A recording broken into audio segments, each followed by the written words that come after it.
The house keys didn't work. After a week closing the biggest deal of my career, I stood on my own doorstep at midnight, locked out. Then I saw it. My clothes, photos, everything that proved I lived here for 20 years, piled in garbage bags on the lawn. My daughter opened the door, her face cold. Dad said you don't live here anymore. Behind her, my son held his phone, recording. My ex-husband had finally won. The flight attendant's voice pulled me from the Tokyo contract I'd been reviewing for the third time. Ms. Bennett, we'll be landing in Seattle in approximately 20 minutes. Please return your tray table to its upright position.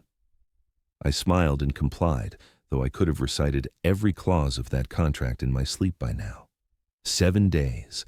7 intense, exhausting, exhilarating days of negotiations that would bring $42 million in new business to our tech firm.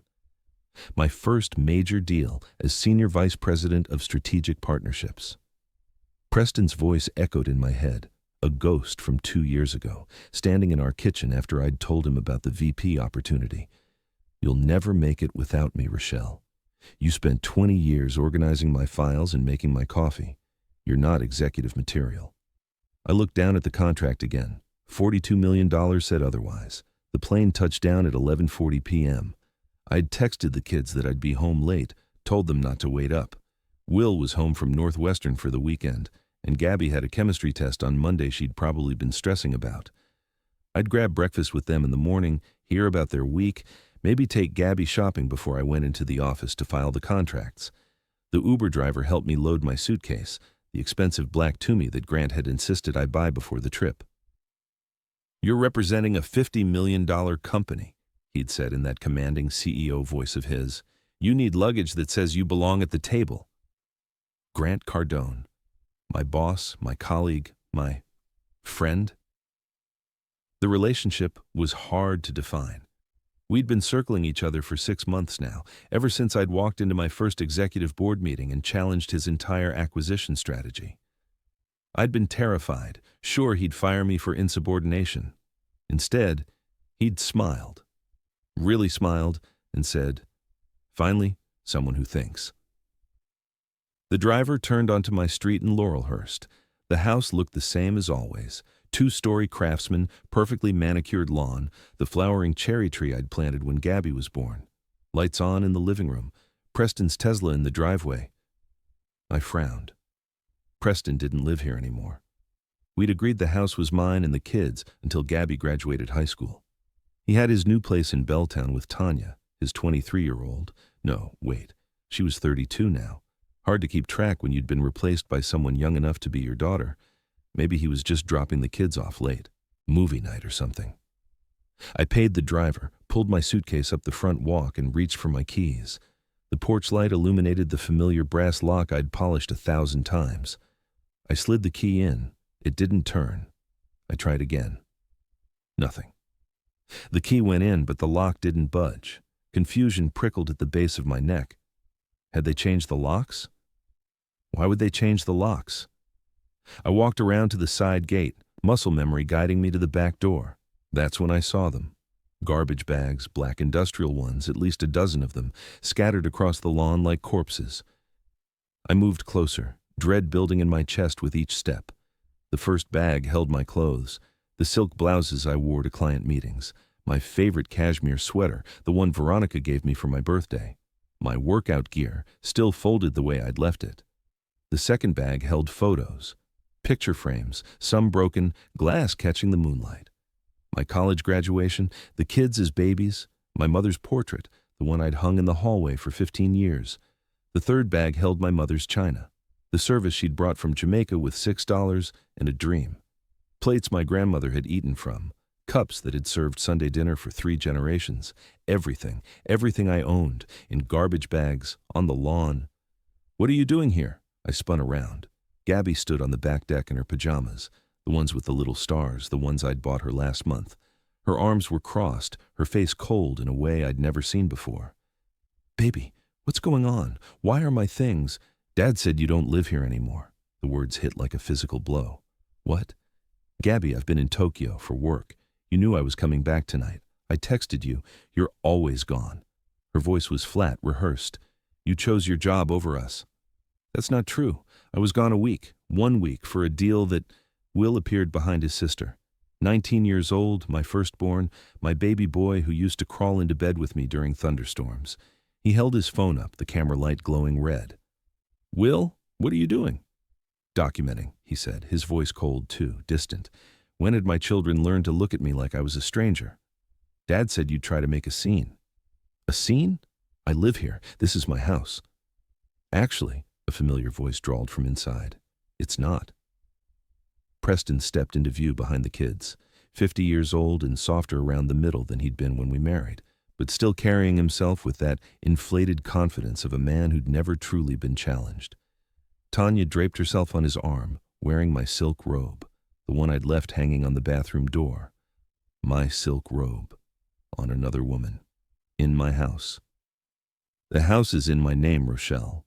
Preston's smile was pure satisfaction. Check the deed. You signed it over in the divorce settlement, remember? Part of the amicable agreement. That's not... We agreed I could stay until Gabby graduated. You said... I said a lot of things, but legally, this is my property, and I'm exercising my right to determine who lives here. He pulled Gabby close to his side. My children and I have decided we're better off without your toxic presence. Toxic? The word came out broken. I'm their mother. You're a woman who cares more about boardrooms than her babies.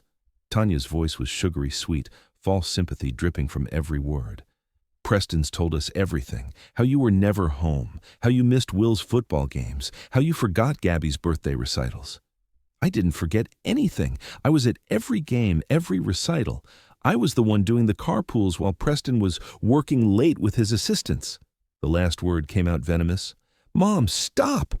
Will's voice cracked slightly. Just stop making this harder. Making what harder? I don't understand what's happening. Preston stepped forward, close enough that I could smell his cologne, the expensive one I used to buy him for Christmas. You abandoned us, Rochelle. Emotionally, mentally. You've been gone for years, even when you were physically present. The kids and I have had long conversations about this. Conversations? Or have you been filling their heads with lies? The truth hurts, doesn't it? He gestured to the garbage bags. I packed your things myself. Took me all afternoon. Found some interesting items too. Letters from work that you hid. Emails about business trips you claimed were essential but were really just excuses to avoid us.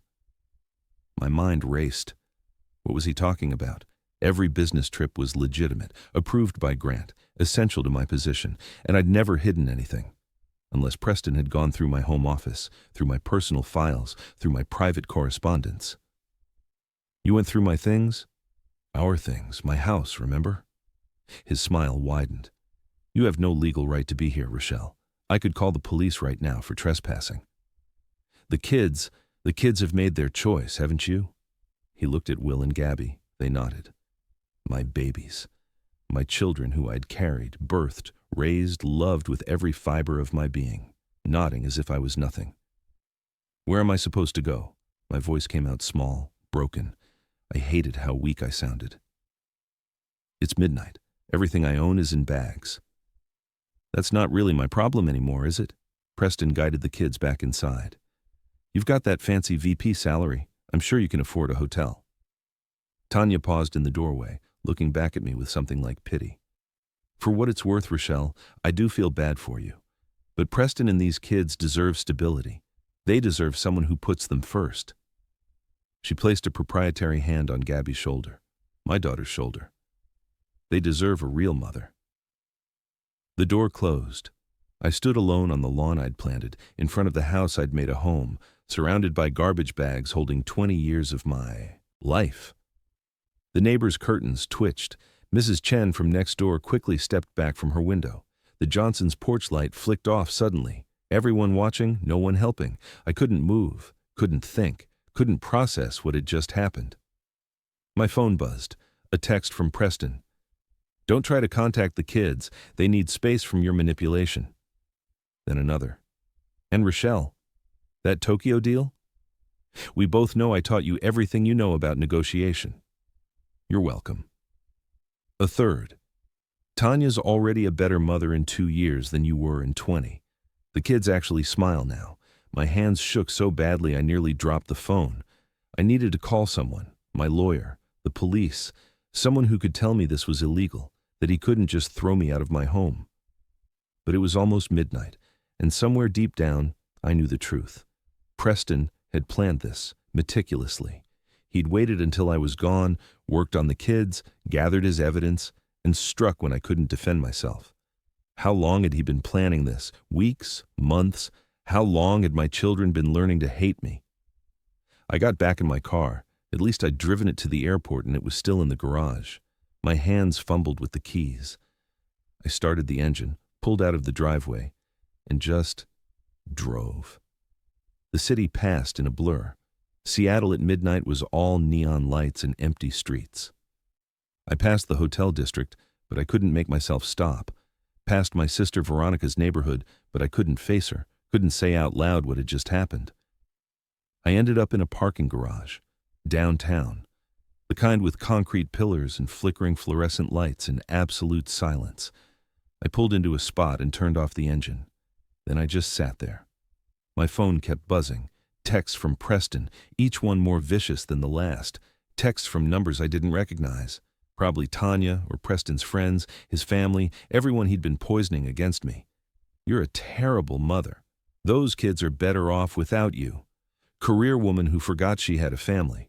Gold digger who only wanted his money. The irony of that last one almost made me laugh. I'd built Preston's business.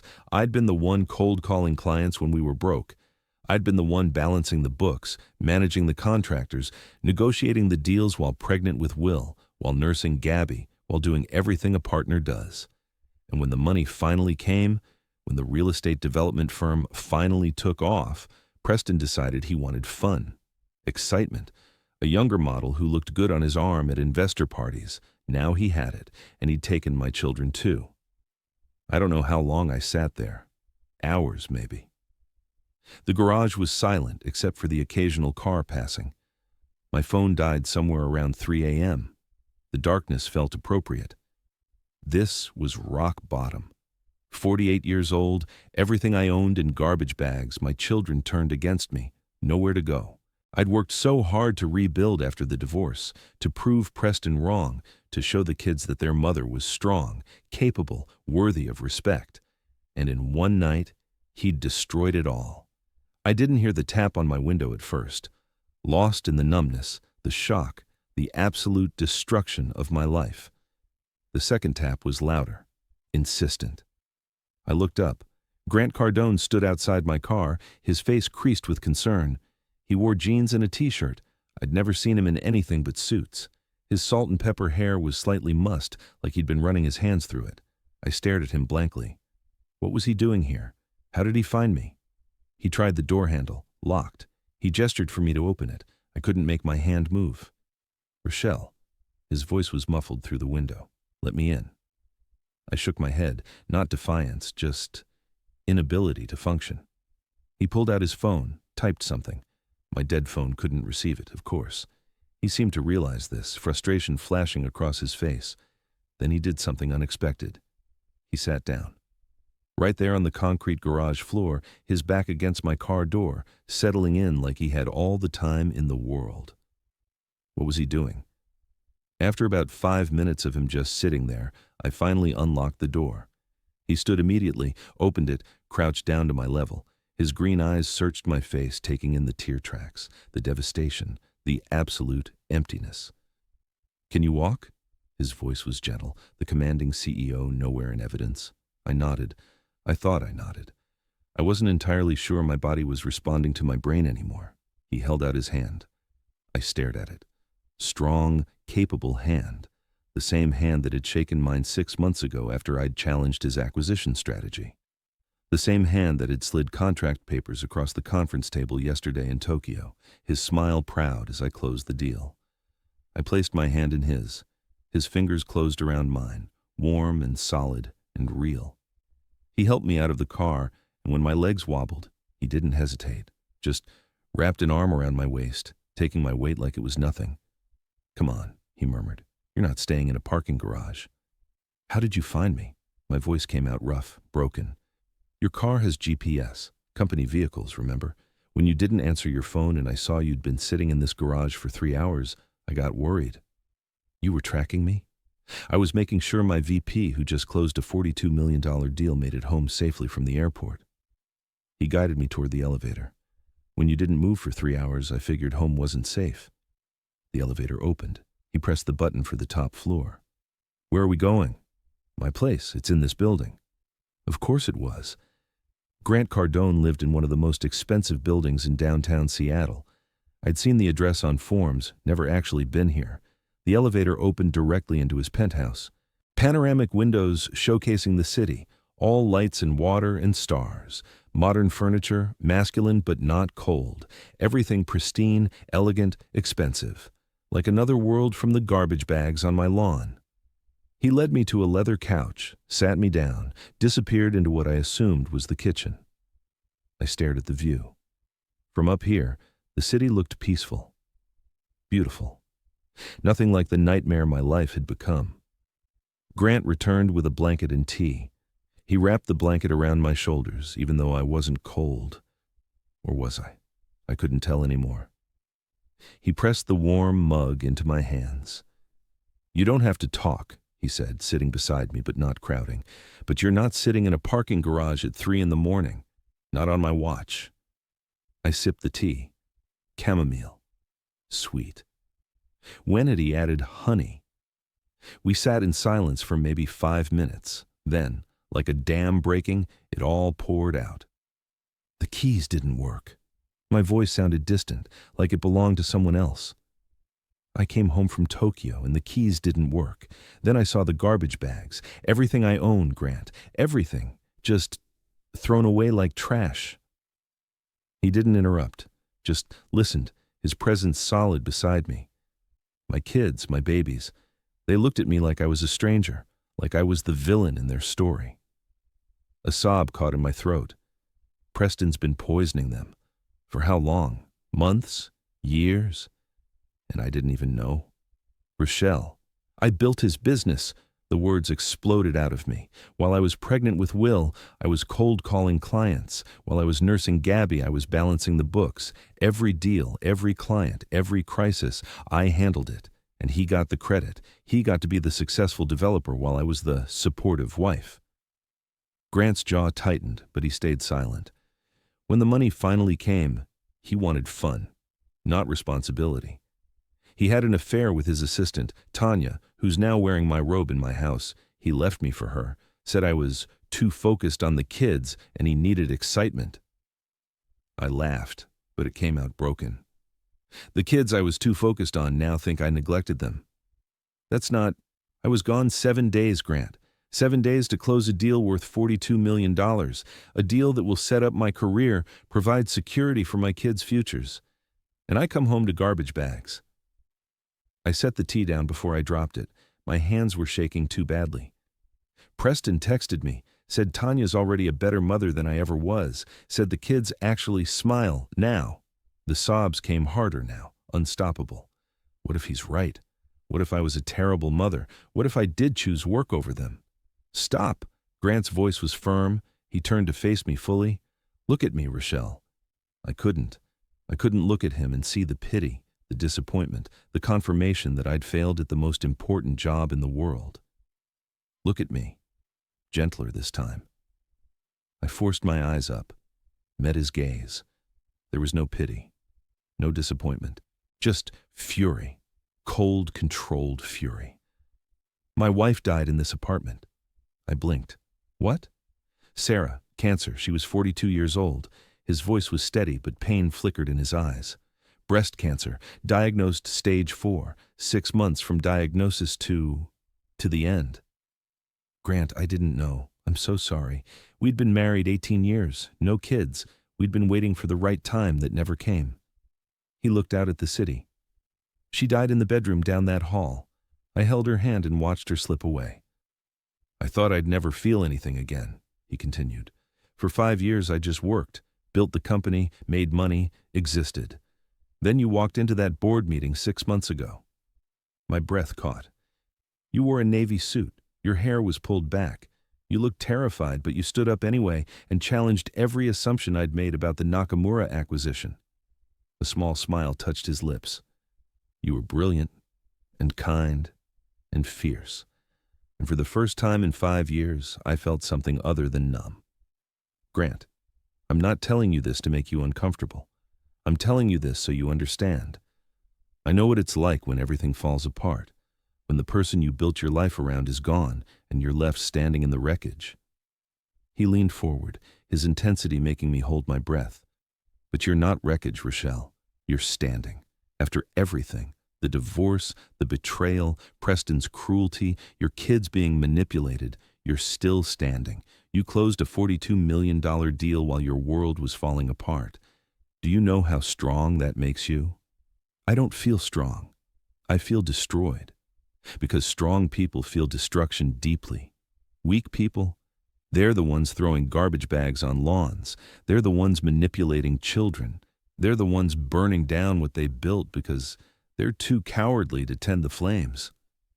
His words hit something in my chest, some small spark that hadn't quite been extinguished. You don't know me, I whispered. Not really. You don't know what kind of mother I was, what kind of wife. I know you're the only executive who remembers every assistant's birthday. I know you stayed 3 hours late last month to help David in accounting prepare for his daughter's college interview. I know you've never taken credit for someone else's work. I know you're brilliant and kind and stronger than anyone who could do this to you deserves. I wanted to believe him. God, I wanted to believe him. I don't have anywhere to go, I admitted. I sublet my apartment last year when Preston agreed I could stay in the family home until Gabby graduated. Everything I own is in garbage bags on a lawn. I don't even know what I'm supposed to do now. Now you sleep. Grant stood, held out his hand again. Tomorrow we'll figure out the rest. I can't stay here. You can. Guest room's already made up. Grant, this is too much. You've done too much already. Rochelle, he crouched down again, meeting my eyes. When Sarah was dying, people kept saying they'd help if I needed anything. But nobody actually showed up.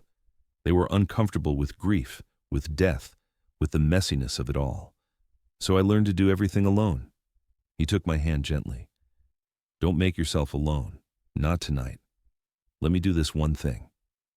I nodded. I didn't have the energy to argue, and honestly, I didn't want to. The thought of going to a hotel, of being completely alone with my thoughts, was unbearable. He led me down a hallway, opened a door to reveal a beautiful guest room. King bed with white linens, attached bathroom, windows showing the city lights. Bathroom stocked. There are clothes in the dresser, Sarah's things that I kept. You're about the same size. He paused. If that's too weird. It's not weird. It's kind. My throat tightened again. Thank you. He nodded, started to leave, then turned back. Rochelle? Preston's wrong about everything. You're not toxic. You're not a bad mother. You're a woman who had the audacity to be successful, and men like him can't handle that. The door closed softly behind him. I stood in the middle of the room, still clutching the blanket he'd wrapped around me. Through the window, I could see the neighborhood where my house was, where my children were sleeping, believing I'd abandoned them. I'd lost everything tonight. My home, my kids, my sense of self as a good mother. But standing in Grant Cardone's guest room, wrapped in his kindness, I felt the tiniest flicker of something that might, eventually, become hope. I opened the dresser, found soft pajamas, purple silk, still with tags, Sarah's things that Grant had kept for 5 years, unable to let go, and now he was sharing them with me. The gesture broke something loose in my chest.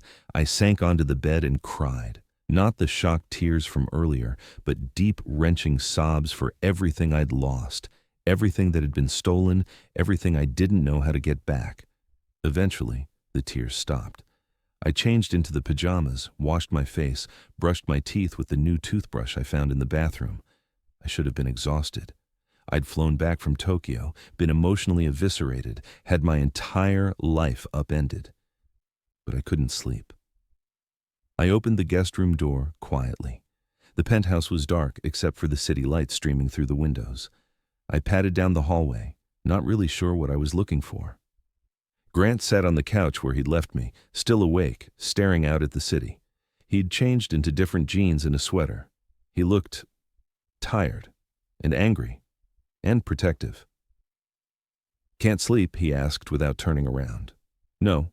I sat beside him, pulling my legs up under me. "Can you?" "No." He finally looked at me.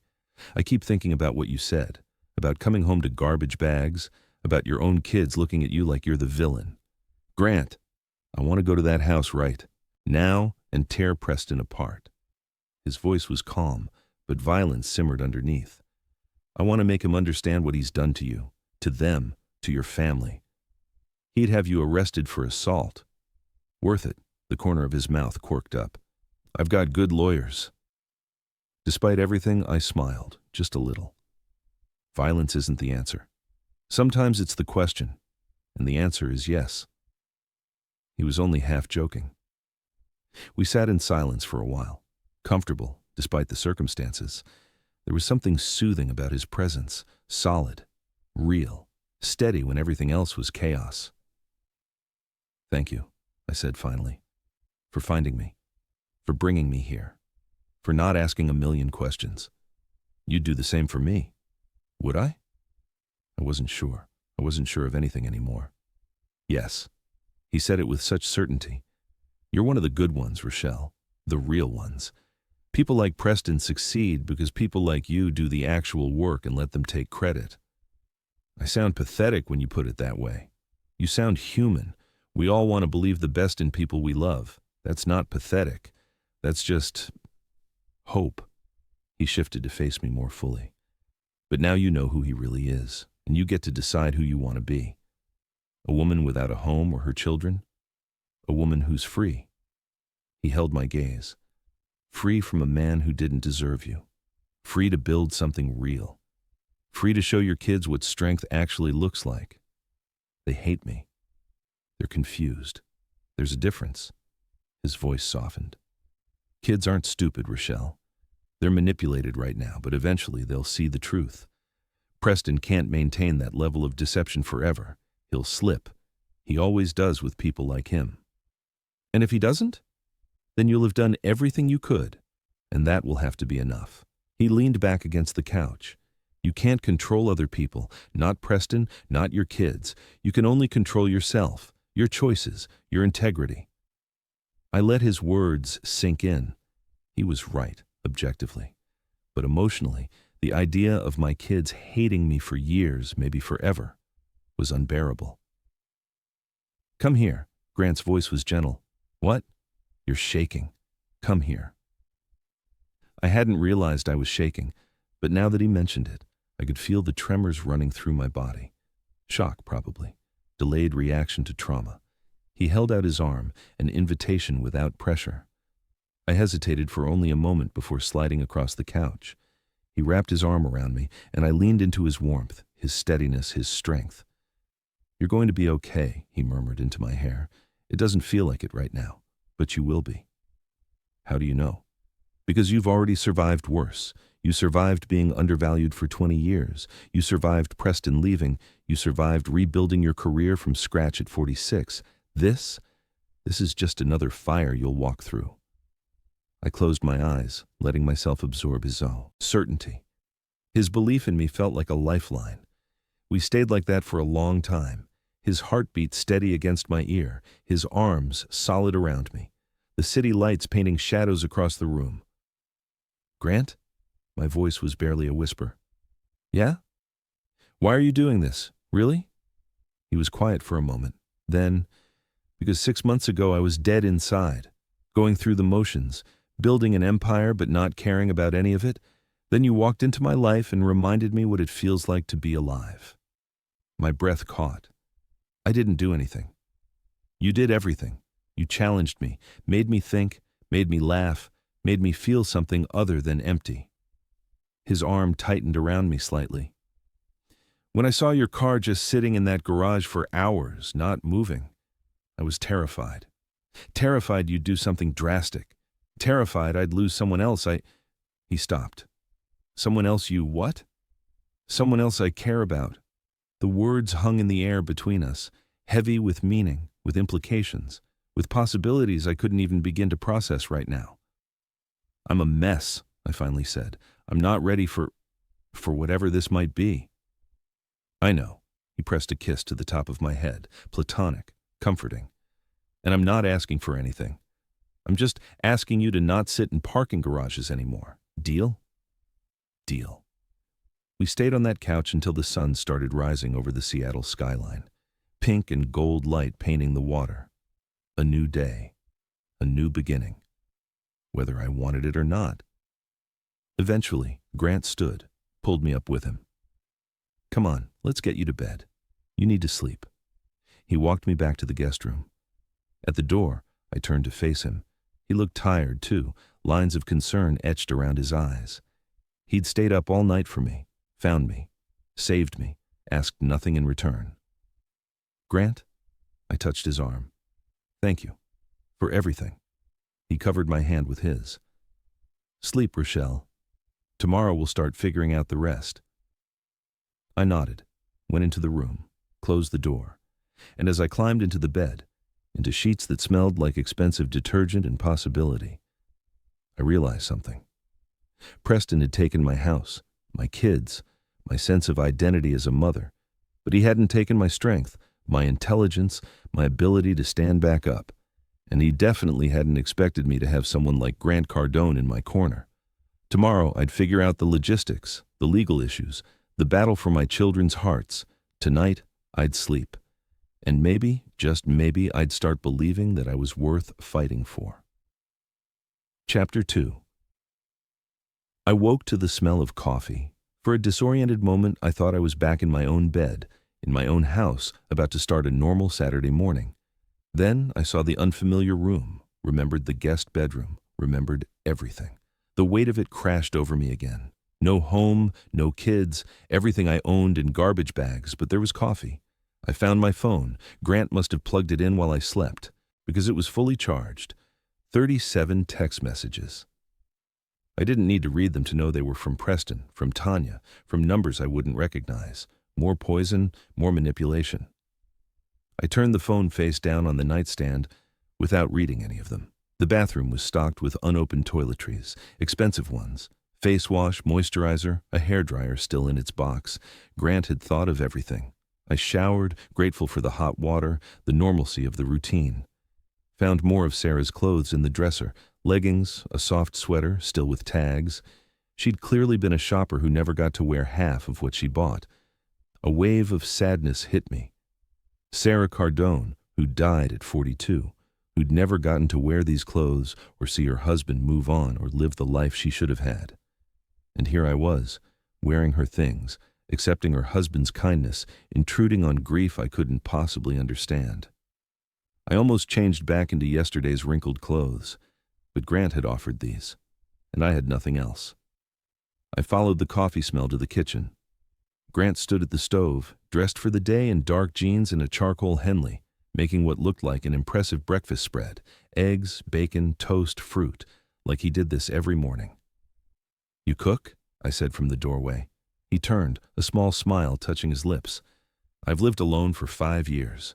It was either learn to cook or survive on takeout. He gestured to the island. Sit, eat.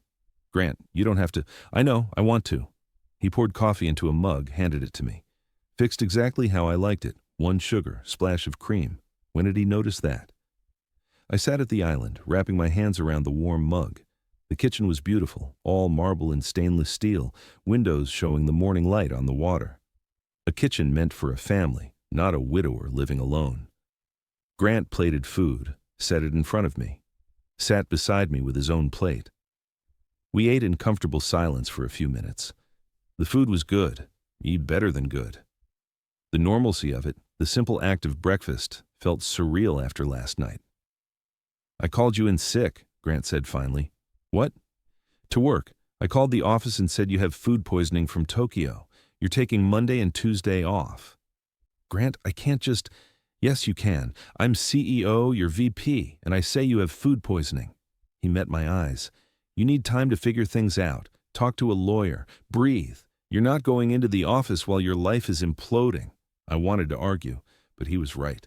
I couldn't walk into that boardroom and pretend everything was fine. Couldn't focus on mergers and contracts when my children thought I'd abandoned them. Thank you, I said quietly. I also called someone else. He pulled out his phone, showed me a contact. Laura Matthews. She's the best family lawyer in Seattle. She's expecting your call at 10. How did you? I've been awake since 6. Made some calls. He shrugged like it was nothing. Preston thinks he's won. He thinks you'll roll over and accept this, but he doesn't know you like I do. And how do you know me? I know you don't give up. I know you fight for what's right. And I know you're about to show Preston Bennett the mistake he made when he underestimated you. His confidence in me was staggering. Undeserved, probably, but I absorbed it anyway. My phone buzzed on the counter. Another text, then another. Grant glanced at it, his jaw tightening. Want me to look? Tell you if any of them are from the kids? I nodded, not trusting my voice. He picked up my phone, scrolled through. His expression grew darker with each message. Finally, he set it down. None from Will or Gabby. The rest is garbage. Preston being cruel. Tanya being smug. A few from unknown numbers that I'm pretty sure Preston put his friends up to. What do they say? Nothing worth repeating. He deleted messages without asking. You don't need that poison in your head. Grant. Rochelle. He turned to face me fully. Last night you told me Preston systematically destroyed your confidence for 20 years, made you believe you were less than, made you believe you didn't deserve credit or respect or basic human decency. Are you really going to let him keep doing that? No, but then stop reading his texts. Stop letting him have space in your head. His voice gentled. He's trying to break you. Don't give him the satisfaction. He was right. Every text, every cruel word was just another way for Preston to maintain control, to keep me small, to win. Okay, I said. No more reading them. Good. Grant stood, cleared our plates. Now, let's talk about today. You've got the lawyer at 10. What else do you need? My things, the garbage bags. I can't just leave them there. Already handled. What? I texted your sister at 7. Veronica's meeting us at the house at 9 with her truck. We're collecting everything before Preston can accidentally have it thrown away. I stared at him. You texted Veronica? I found her number in your contacts last night when I was looking for your location. Hope that's okay. She's going to murder Preston. I'm counting on it. A wicked grin. I like your sister. She called him some very creative names when I told her what happened. Despite everything, I laughed. It felt foreign, rusty, but real. She's protective. As she should be. Family's supposed to protect family. His voice carried weight, which is why what Preston's doing to you is so twisted. He's using your children as weapons. That's not love. That's abuse. The word hit me. Abuse. Was that what this was? I can see you thinking, Grant said. Yes, Rochelle. Using children as pawns, destroying your access to your home, systematically isolating you from your support system. That's abuse, emotional, financial, parental, all of it. He never hit me. Abuse isn't just physical. Sometimes it's much more insidious. He leaned against the counter, arms crossed. Sarah's sister was in an abusive marriage. It took her 10 years to leave because nobody believed her. He didn't hit her, so it wasn't real abuse. But he controlled every aspect of her life, made her believe she was worthless, and cut her off from everyone who loved her. What happened to her? She got out. Sarah helped her. Took 3 years of therapy, but she rebuilt her life. He met my eyes. You're already ahead of the game. You got out 2 years ago. You rebuilt your career. You're thriving professionally. Preston just couldn't stand that you were succeeding without him. The truth of it settled in my bones. Preston hadn't wanted me back. He'd wanted me broken. I need to shower and change, I said, standing. If Veronica's coming at 9, I should be ready. Take your time. I laid out more clothes for you. He hesitated. Rochelle, we're getting your stuff back. Your mother's china, your photos, everything. Preston doesn't get to erase you. Veronica's truck pulled up to my house at exactly 9 a.m. She jumped out, 5'3" of pure fury in ripped jeans and a leather jacket, her natural hair in an impressive crown around her head. I'm going to kill him, she announced, striding toward me. I'm going to literally murder Preston Bennett and bury him where no one will find him. Get in line, Grant murmured behind me. Veronica stopped, looked between me and Grant, then back at me. Her eyebrows rose. Who's this? Grant Cardone, Rochelle's boss and friend. He extended a hand. Veronica shook it, studying him with the intensity of a big sister evaluating a potential threat. You're the CEO? Yes, ma'am. And you're here at 9 a.m. on a Saturday to help collect my sister's things from her trash bag lawn because nobody should face this alone. They stared at each other for a long moment. Then Veronica's expression softened slightly. You're all right, CEO. Don't screw it up. Wasn't planning on it. Good. She turned to me, pulled me into a fierce hug. Baby sister, what did that bastard do? I told her. All of it. The keys not working, the garbage bags, the kids' coldness, Preston's smug victory. By the end, Veronica's hands were clenched into fists. Where is he right now? Probably inside with Tanya and the kids, playing happy family. Can I at least slash his tires? No, Grant and I said simultaneously. You're both no fun. She cracked her knuckles. Fine, let's get your stuff and get out before I do something that requires bail money. The three of us approached the garbage bags. In daylight, they looked even worse.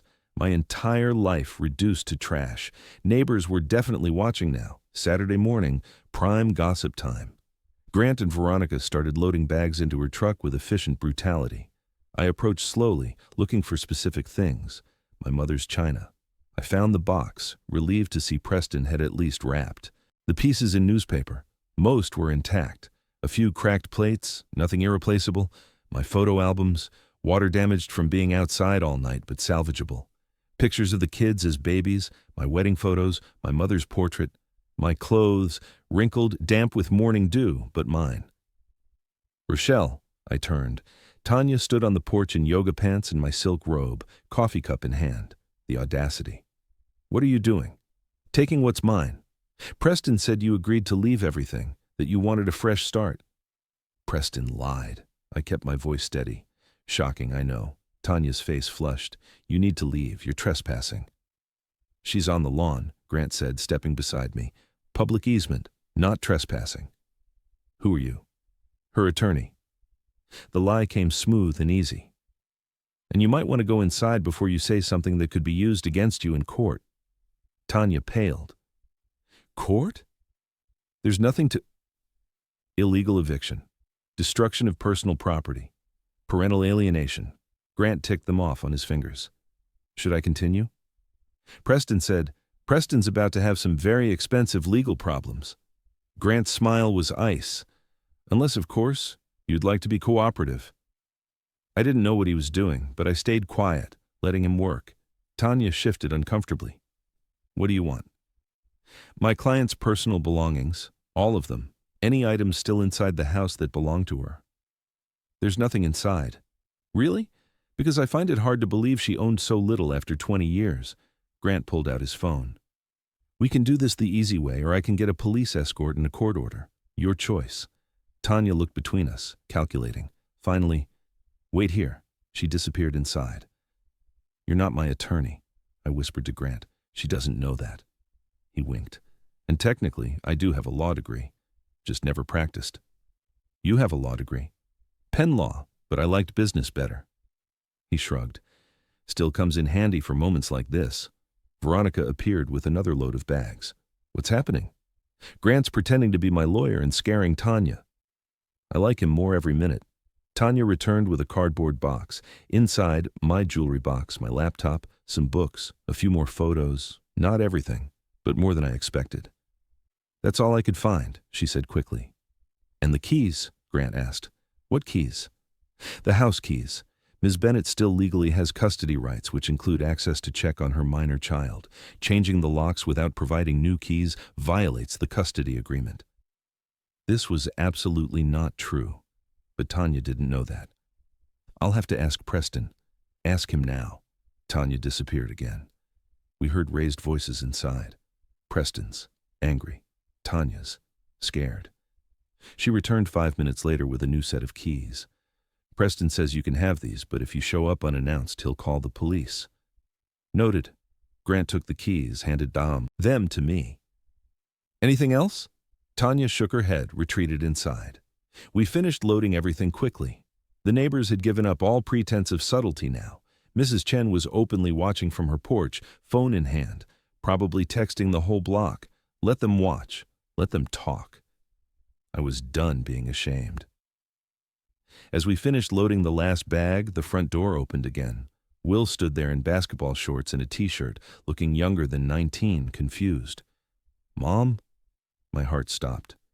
"Will," he came down the steps slowly. "What are you doing?" "Getting my things, since I'm apparently not welcome here anymore. Dad said you chose to leave, that you didn't want to be around us." "Your father lied, baby. I went to Tokyo for work. I texted you I'd be home Friday night. You knew I was coming home." Will's face crumpled with confusion. "But Dad said—" "What did he say exactly?" Grant asked gently. Will looked at him. "Who are you?" "Grant Cardone. I work with your mother." "He's my boss," I clarified, "and my friend. He's helping me today." Will absorbed this. Dad said Mom abandoned us, that she cared more about her job than her family, that she'd been planning to leave for months. "I was gone a week," I said quietly. 7 days. I texted you and Gabby every night. I brought you both gifts from Tokyo. They're probably in one of these bags. Will's eyes flickered to the garbage bags in the truck. "Dad put your stuff in garbage bags?" "After he changed the lock so I couldn't get in my own house. He said you agreed to that you wanted a clean break." "Will." I stepped closer to my son. "Have I ever, in 19 years, just walked away from you without explanation?" He shook his head slowly. "Have I ever missed something important without telling you why?" "No." "Then why would I start now?" I touched his arm gently. "Your father is lying to you. I don't know why, except that it hurts me, and hurting me seems to make him happy now." "But why would he—" Will stopped. I could see him thinking, trying to reconcile the father he loved with the man who would do this. "I don't know, baby, but I'm still your mother. I still love you, and when you're ready to hear my side of things, really hear them, I'm here." Will nodded, tears in his eyes. "I need to think." "Take all the time you need." I squeezed his arm. "I'm not going anywhere." He looked at Grant, at Veronica, at the truck full of garbage bags. "This is messed up." "Yeah," I agreed. "It really is." Will went back inside, didn't slam the door this time, just closed it quietly. "That's progress," Veronica said as we got in the truck. "Is it?" "He came out. He questioned Preston's narrative. He saw the bags." She started the engine. "The seeds are planted. Now they just need time to grow." Grant's car followed us as Veronica drove. I stared out the window, watching my neighborhood disappear. "Where are we going?" I asked. "Storage unit first. Then we need to get you an apartment." "I can't afford—" "Yes, you can. You're a senior VP making bank. Preston made you forget you have your own money now." Veronica glanced at me. "You've been living in that house rent-free for 2 years because you felt guilty about the divorce. That ends today. You get your own place. You build your own life. You show those kids what strength looks like." She sounded like Grant. "Has everyone been talking about me?" I called Grant back after he texted me. We talked strategy. She grinned. "I like him. He's protective, respectful, has that quiet money vibe." "Veronica, I'm just saying. Preston was flashy money, all show, no substance.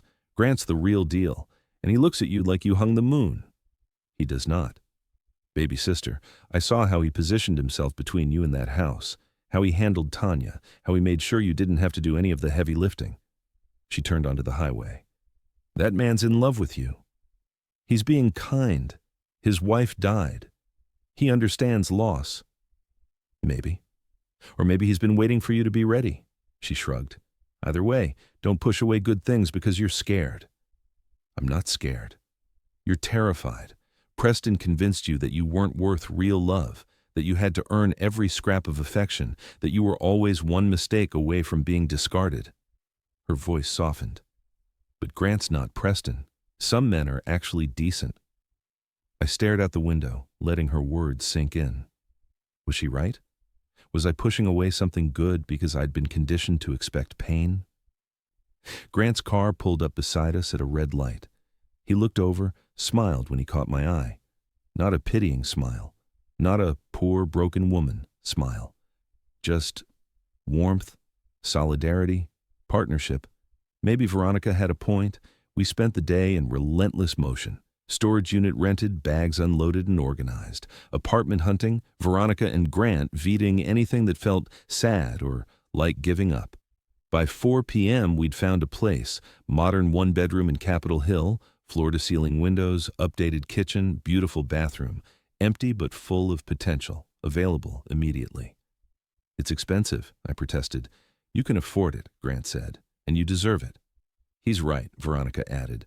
Stop living like you're being punished. You didn't do anything wrong. I signed the lease, paid first month's rent and deposit, got keys that actually worked. Standing in my new empty apartment, I felt something shift. This was mine. Not Preston's, not a compromise, not a place I was allowed to stay until he changed his mind. Mine. We need furniture, Veronica announced, and food and wine, lots of wine. I can order furniture online? Nope. We're going shopping, right now. She grabbed my arm. You need a bed, a couch, dishes, towels, everything, and we're getting it today. That's impossible. It's 5 p.m. on a Saturday. Stores are open until 9. Grant, you have a truck? I can rent one. Perfect. Let's go. The next 4 hours were a blur. IKEA for furniture, Target for basics, a kitchen store for dishes, real dishes, nice ones, not Preston's taste but mine.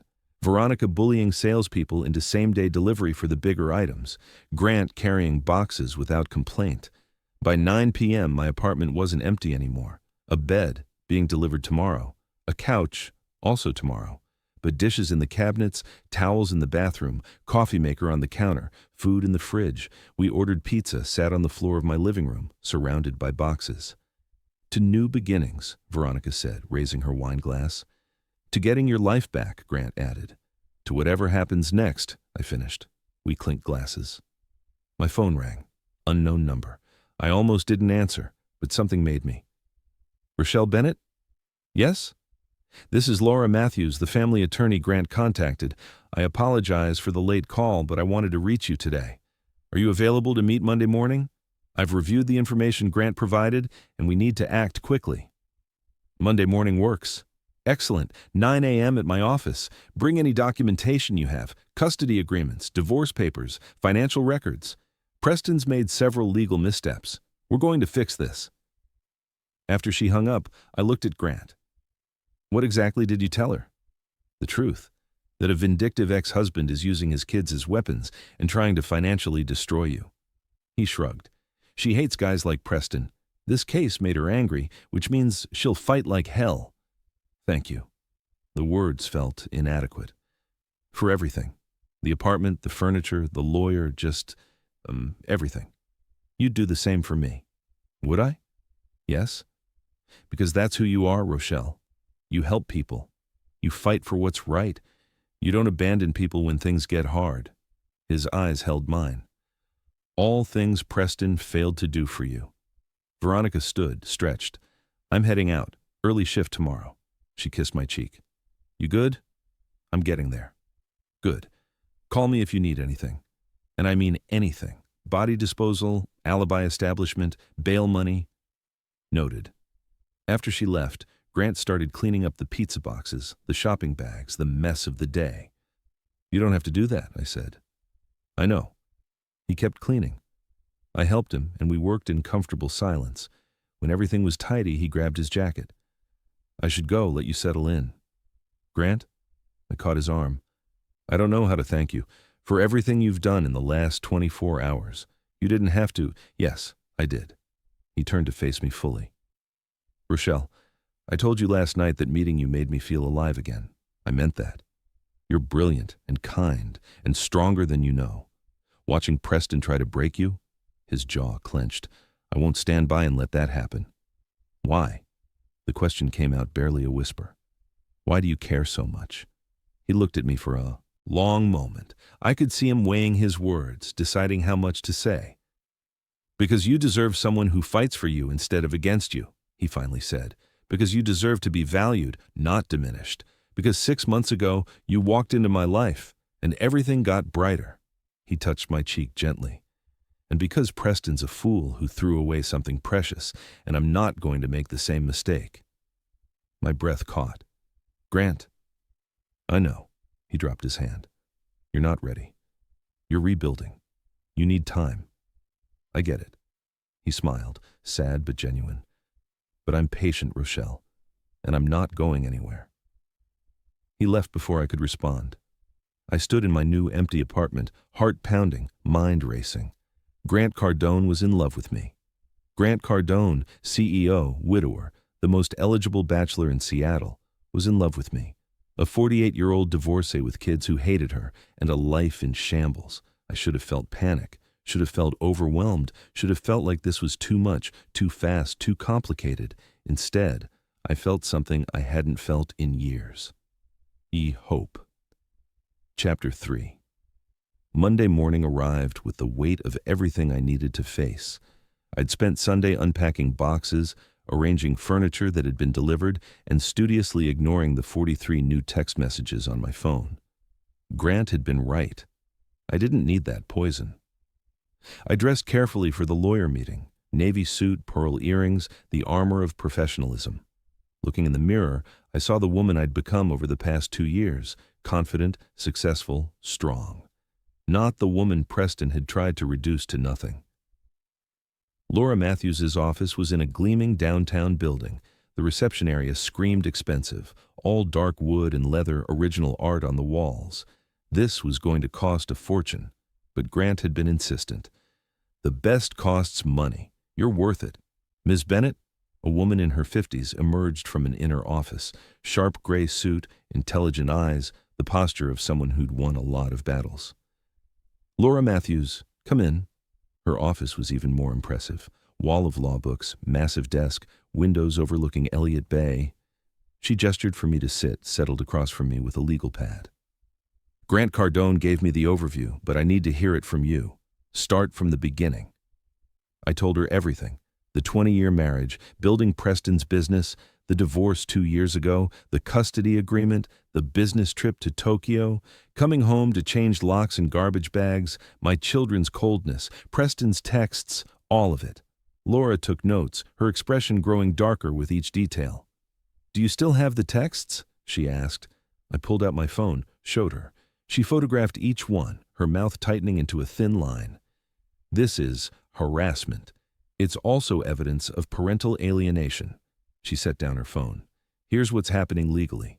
Preston violated multiple aspects of your custody agreement. He cannot legally bar you from the home while you still have partial custody of a minor child. Changing the locks without providing you new keys is illegal. And using your children as weapons constitutes parental alienation, which judges take very seriously. Can I get my kids back? We're going to file an emergency motion for custody evaluation and court-ordered family therapy. We're also going to address the property situation. She leaned forward.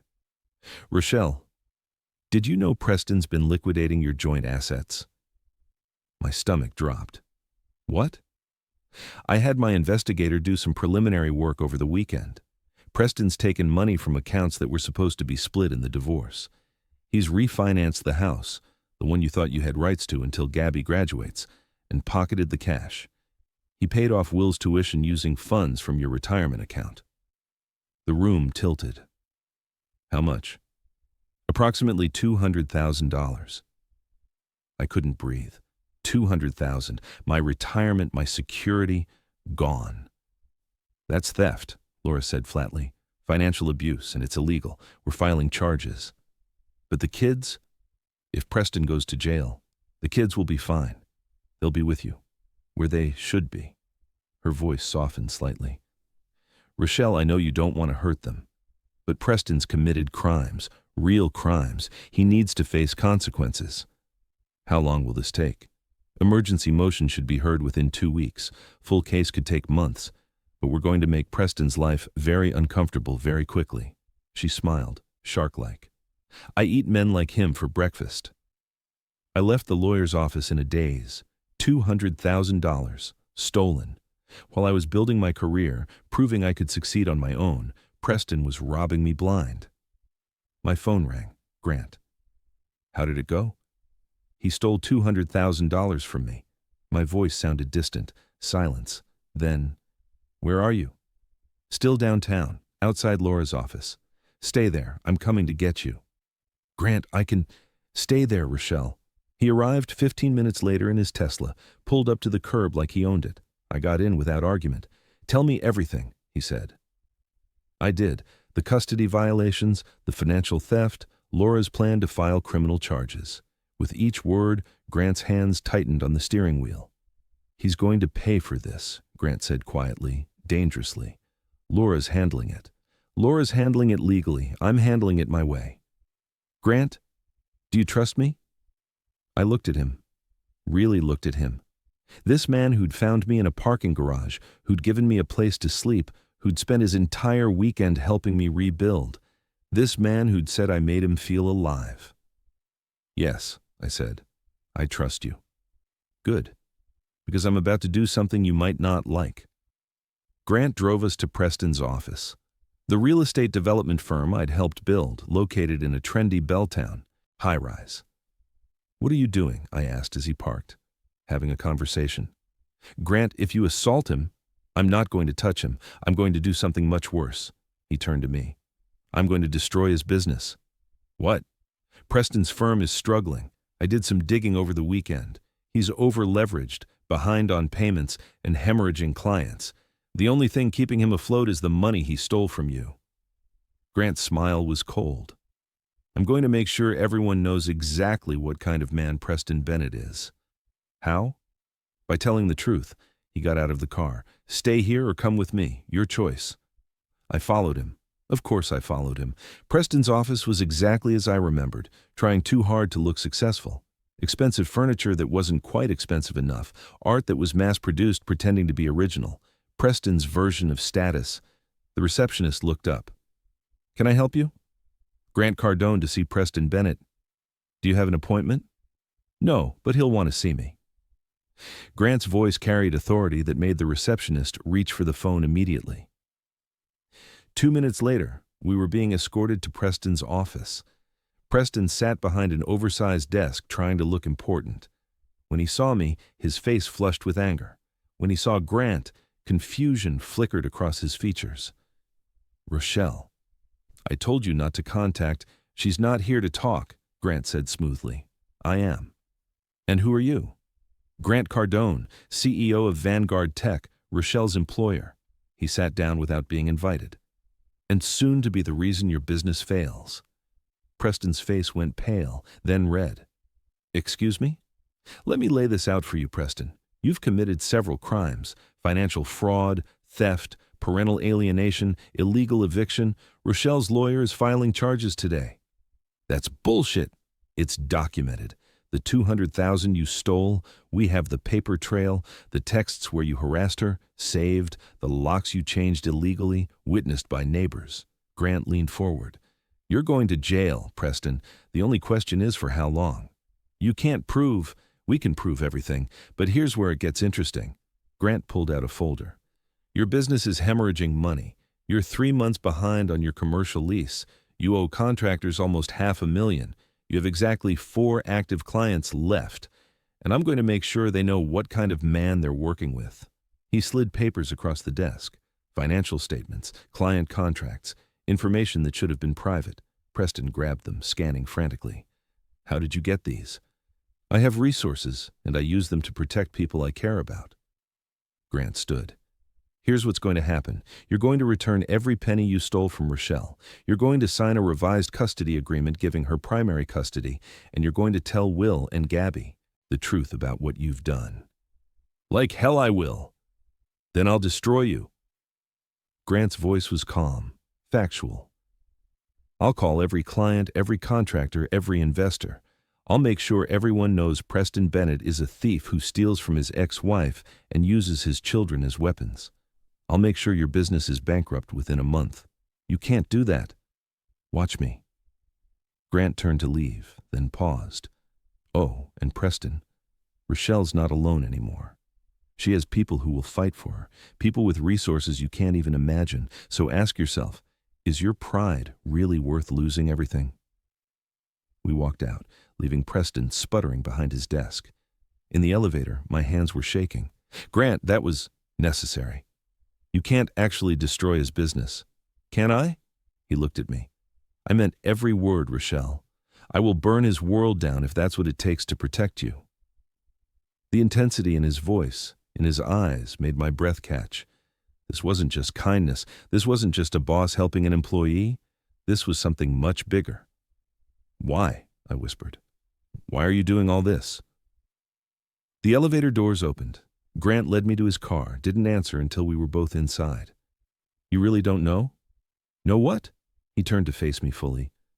Rochelle, I've been falling for you since the day we met. Every board meeting where you challenged me. Every lunch where we talked about everything except work. Every moment you smiled and I remembered what it felt like to want to make someone happy. My heart pounded. Grant, I know you're not ready. I know you're rebuilding. I know this is terrible timing. He reached out, tucked a strand of hair behind my ear. But I can't keep pretending I'm just being helpful. I'm not helping you because I'm nice. I'm helping you because the thought of Preston hurting you makes me want to commit violence, because seeing you in that parking garage broke something in me, because you're the first person in 5 years who's made me want to be alive again. I'm a mess, I breathed. I have kids who hate me, an ex-husband who's trying to destroy me. I'm 48 years old and starting over from scratch. You're 48 years old and running a division worth $50 million. You're brilliant and beautiful and stronger than anyone I've ever met. He cupped my face gently. You're not a mess, Rochelle. You're extraordinary. And I'm terrified that you don't see it. What if I can't be what you need? You already are. His thumb stroked my cheek. You already are.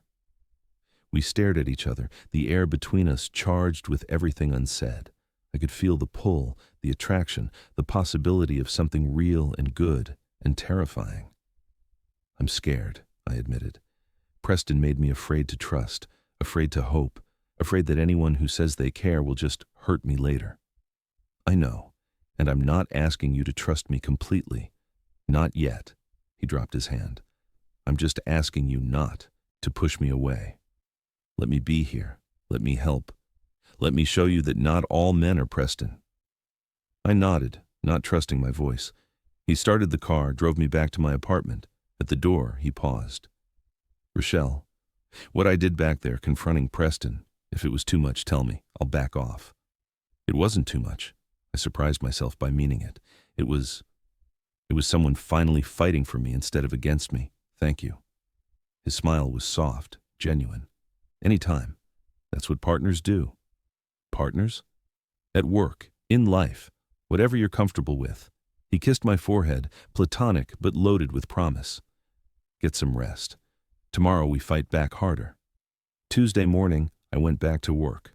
Walking into Vanguard Tech felt surreal after everything that had happened, but Grant had been right. I needed normalcy, routine, purpose. My assistant Rebecca hugged me immediately. Food poisoning? Really? Really, I lied smoothly. You look like you fought a war. Something like that. The day passed in meetings, emails, the comfortable rhythm of work I was good at. People congratulated me on the Tokyo deal. Clients called, thanking me. My team looked at me with respect. This was mine. This success, this career. Preston couldn't touch it. At lunch, Grant appeared at my office door. Conference room B, now. I followed him, confused. The conference room held our entire executive team. CFO, COO, CMO, all the top brass. What's going on? Grant gestured for me to sit at the head of the table. We're announcing your promotion. What promotion? Executive Vice President of Strategic Development, effective immediately. 20% raise, full equity package, and you're now reporting directly to me on the executive board. I stared at him.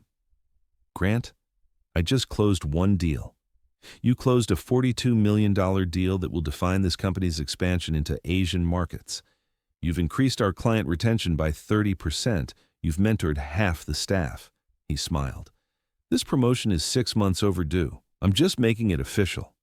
The room erupted in applause. Our CFO stood, shook my hand.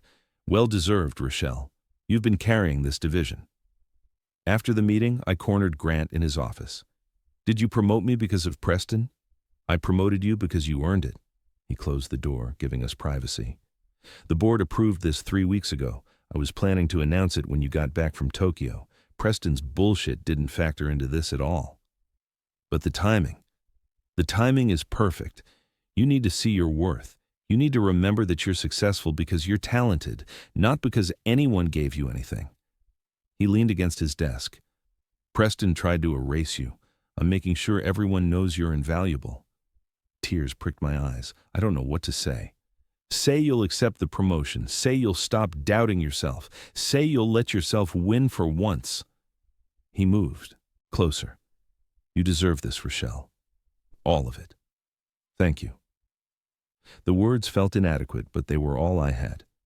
Celebrate with me tonight. Dinner. Just the two of us.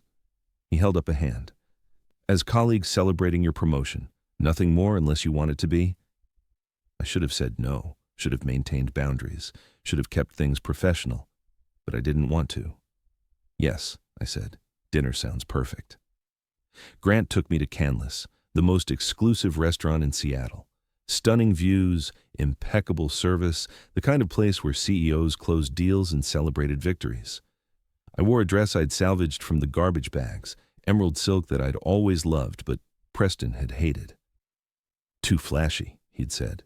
You're not 20 anymore. Grant's eyes widened when he saw me. You're stunning. It's just a dress. It's not just anything. You look... He searched for words. Radiant. We were seated at a corner table, windows showing the city lights and water. Grant ordered wine, expensive wine that I'd never have chosen for myself.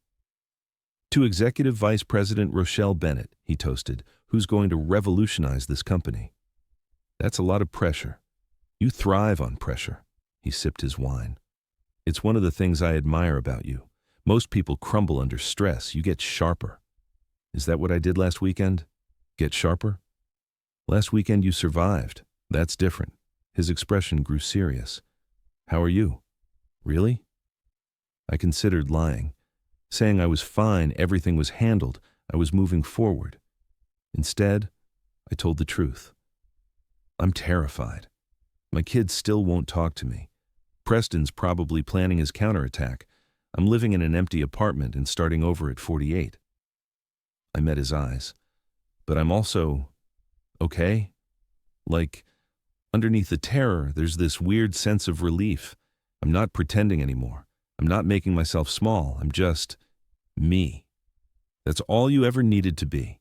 Preston didn't think so. Preston's an idiot. Grant set down his wine glass. Can I tell you something? About Sarah? I nodded. When she got sick, I thought I had to be strong every second. I couldn't break down, couldn't show fear, had to be her rock. His voice was soft. But near the end, she told me I was exhausting, that she needed me to be human, not perfect, that my strength was making her feel like she had to be strong too. What did you do? I cried. For the first time since her diagnosis, I let myself completely fall apart. And you know what? It was the best conversation we ever had. Real, raw, honest. He reached across the table, took my hand. I'm telling you this because you don't have to be perfect, Rochelle. You don't have to have all the answers. You just have to be real. His hand was warm, solid, comforting. I didn't pull away. I don't know how to do this, I admitted. How to let someone care about me without waiting for the other shoe to drop. One day at a time. One moment. At a time. He squeezed my hand. I'm patient. And I'm not going anywhere. The waiter brought our food. Beautifully plated, expensive, perfect. We ate and talked about everything except work and Preston. Books we'd read, places we'd traveled, dreams we'd abandoned, and ones we still held. I learned that Grant had wanted to be a history professor before law school, that he played piano but hadn't touched one since Sarah died, that he'd been to 43 countries and wanted to see 43 more. He learned that I'd wanted to be a chef before Preston convinced me business was more stable, that I spoke French and some Japanese, that I'd once dreamed of opening a bed and breakfast in the San Juan Islands. Why didn't you? He asked. Preston said it was impractical, too risky. We had kids to think about. I smiled sadly. I was always thinking about other people, never myself. It's not too late. For a bed and breakfast. For dreams. For doing what you want instead of what other people need. He leaned forward. You're executive vice president now. You have real money, real power, real options. What do you want, Rochelle? Not what Preston wanted, not what your kids need. What do you want? No one had asked me that in 20 years. I thought about it, really thought about it. I want my kids to know I love them. I want to build something I'm proud of. I want to stop apologizing for taking up space. I met his eyes, and I want to stop being afraid of being happy. That's a good start. We finished dinner, lingered over coffee and dessert. The restaurant began to empty around us, but neither of us wanted to leave. This bubble of safety, of possibility, of something that felt dangerously like hope. Finally, Grant paid, refusing to let me contribute despite my new salary, and we walked out into the Seattle night. Cool air, stars overhead, the city alive around us. I don't want this to end, I admitted. It doesn't have to. He walked me to his car, opened the door, then paused. Rochelle? Yes? I'm going to kiss you now. If you don't want me to, say the word and I'll stop. My heart pounded. Grant, say no and I'll take you home and we'll pretend this was just a work dinner. I looked at him, really looked at him. This man who'd saved me, who'd fought for me, who'd seen me at my absolute worst and still thought I was extraordinary. I didn't say no. He stepped closer, giving me every chance to back away. When I didn't, he cupped my face in both hands and kissed me. Soft at first, tentative, a question. I answered by pulling him closer. The kiss deepened. His hands slid into my hair. My arms wrapped around his neck. Everything else fell away. The restaurant, the parking lot, the world. There was only this. Only him. Only the feeling of being wanted, not for what I could do, but for who I was. When we finally broke apart, we were both breathing hard. I've wanted to do that for 6 months, he whispered against my lips. Why didn't you? You were married, then divorced and healing, then dealing with Preston. He kissed me again, softer. I was waiting for the right moment. This was the right moment? Every moment with you is right. I laughed, and he captured it with another kiss. We stood in that parking lot for long minutes, making out like teenagers, relearning what it felt like to be desired. Finally, reluctantly, we separated. I should take you home, Grant said. You should, but neither of us moved. Rochelle, his voice was serious now. I need you to know something. This isn't just physical. This isn't me trying to rescue you. This is me falling in love with you and not being able to hide it anymore. The L word. Love. After less than a week of whatever this was, it should have scared me, should have sent me running. Instead, it felt like coming home. I'm not ready to say it back, I admitted. Preston broke something in me. I need time to heal before I can... I know, he kissed my forehead. I'm not asking for it back. I'm just asking you not to push me away. I won't, I promise. He drove me back to my apartment, walked me to my door like a perfect gentleman, kissed me goodnight with enough heat to make my knees weak, but stopped before it went further. Good night, Rochelle. Good night, Grant. I went inside, closed the door, and leaned against it. Grant Cardone was in love with me, and I was starting to think I might be falling for him too. Wednesday brought reality crashing back. Laura called at 8 a.m. Emergency hearing is scheduled for Friday. We need to prep. That fast? Judge Morrison doesn't mess around with parental alienation cases. She's got 3 kids of her own. Laura's voice was brisk. Come to my office at 4. Bring everything. Custody papers, financial records, text messages, emails, everything. Okay. And Rochelle? Prepare yourself. Preston's going to fight dirty. This will get ugly before it gets better. She was right. By noon, I'd received 3 calls from Child Protective Services. Someone, Preston, had filed complaints claiming I was an unfit mother. Drugs, alcohol, neglect, every horrible accusation he could invent. CPS cleared me within an hour. All the complaints were obviously false. But the damage was done. The stress, the fear, the knowledge that Preston was willing to destroy me completely. I was shaking when Grant found me in my office. What happened? I told him. About CPS, about the false accusations, about Preston's escalation. Grant's face went cold, deadly calm. That's it. I'm done playing nice. What are you going to do? Something I should have done from the beginning. He pulled out his phone, made a call. "Marcus, it's Grant Cardone. I need a favor." 20 minutes later, Grant came back. "It's handled." "What's handled?" "Preston's clients, all 4 of them. They're moving to different developers by end of week." "How did you—" "Marcus is my college roommate's son. He works for the city. Planning commission. Preston's been cutting corners on permits, bribing inspectors, doing everything just barely legal." Grant's smile was sharp. "Marcus just made sure every one of Preston's projects gets extra scrutiny. Without clients, without permits, Preston's business is dead." "Grant, that's justice. He tried to destroy you. Now he gets to feel what that's like." He pulled me into his arms. "I told you, Rochelle. I will burn his world down to protect you. I meant it. I should have protested. Should have said it was too much, too far. But Preston had tried to take my children, had stolen my retirement, had filed false CPS reports. He deserved whatever was coming." "Thank you," I whispered into Grant's chest. "Always." We stood like that for long minutes, his arms around me, my face pressed to his chest, his heartbeat steady and real beneath my cheek. "Come stay at my place tonight," he murmured. "You shouldn't be alone before the hearing." "Grant? Guest room. No pressure. I just don't want you sitting in that empty apartment spiraling." He was right. I would spiral. I'd overthink everything, imagine worst-case scenarios, make myself sick with anxiety. "Okay," I agreed. "But just sleeping. Just sleeping." He kissed the top of my head. "I promise." But we didn't just sleep. We tried. We really did. Grant made dinner, perfectly cooked salmon and roasted vegetables.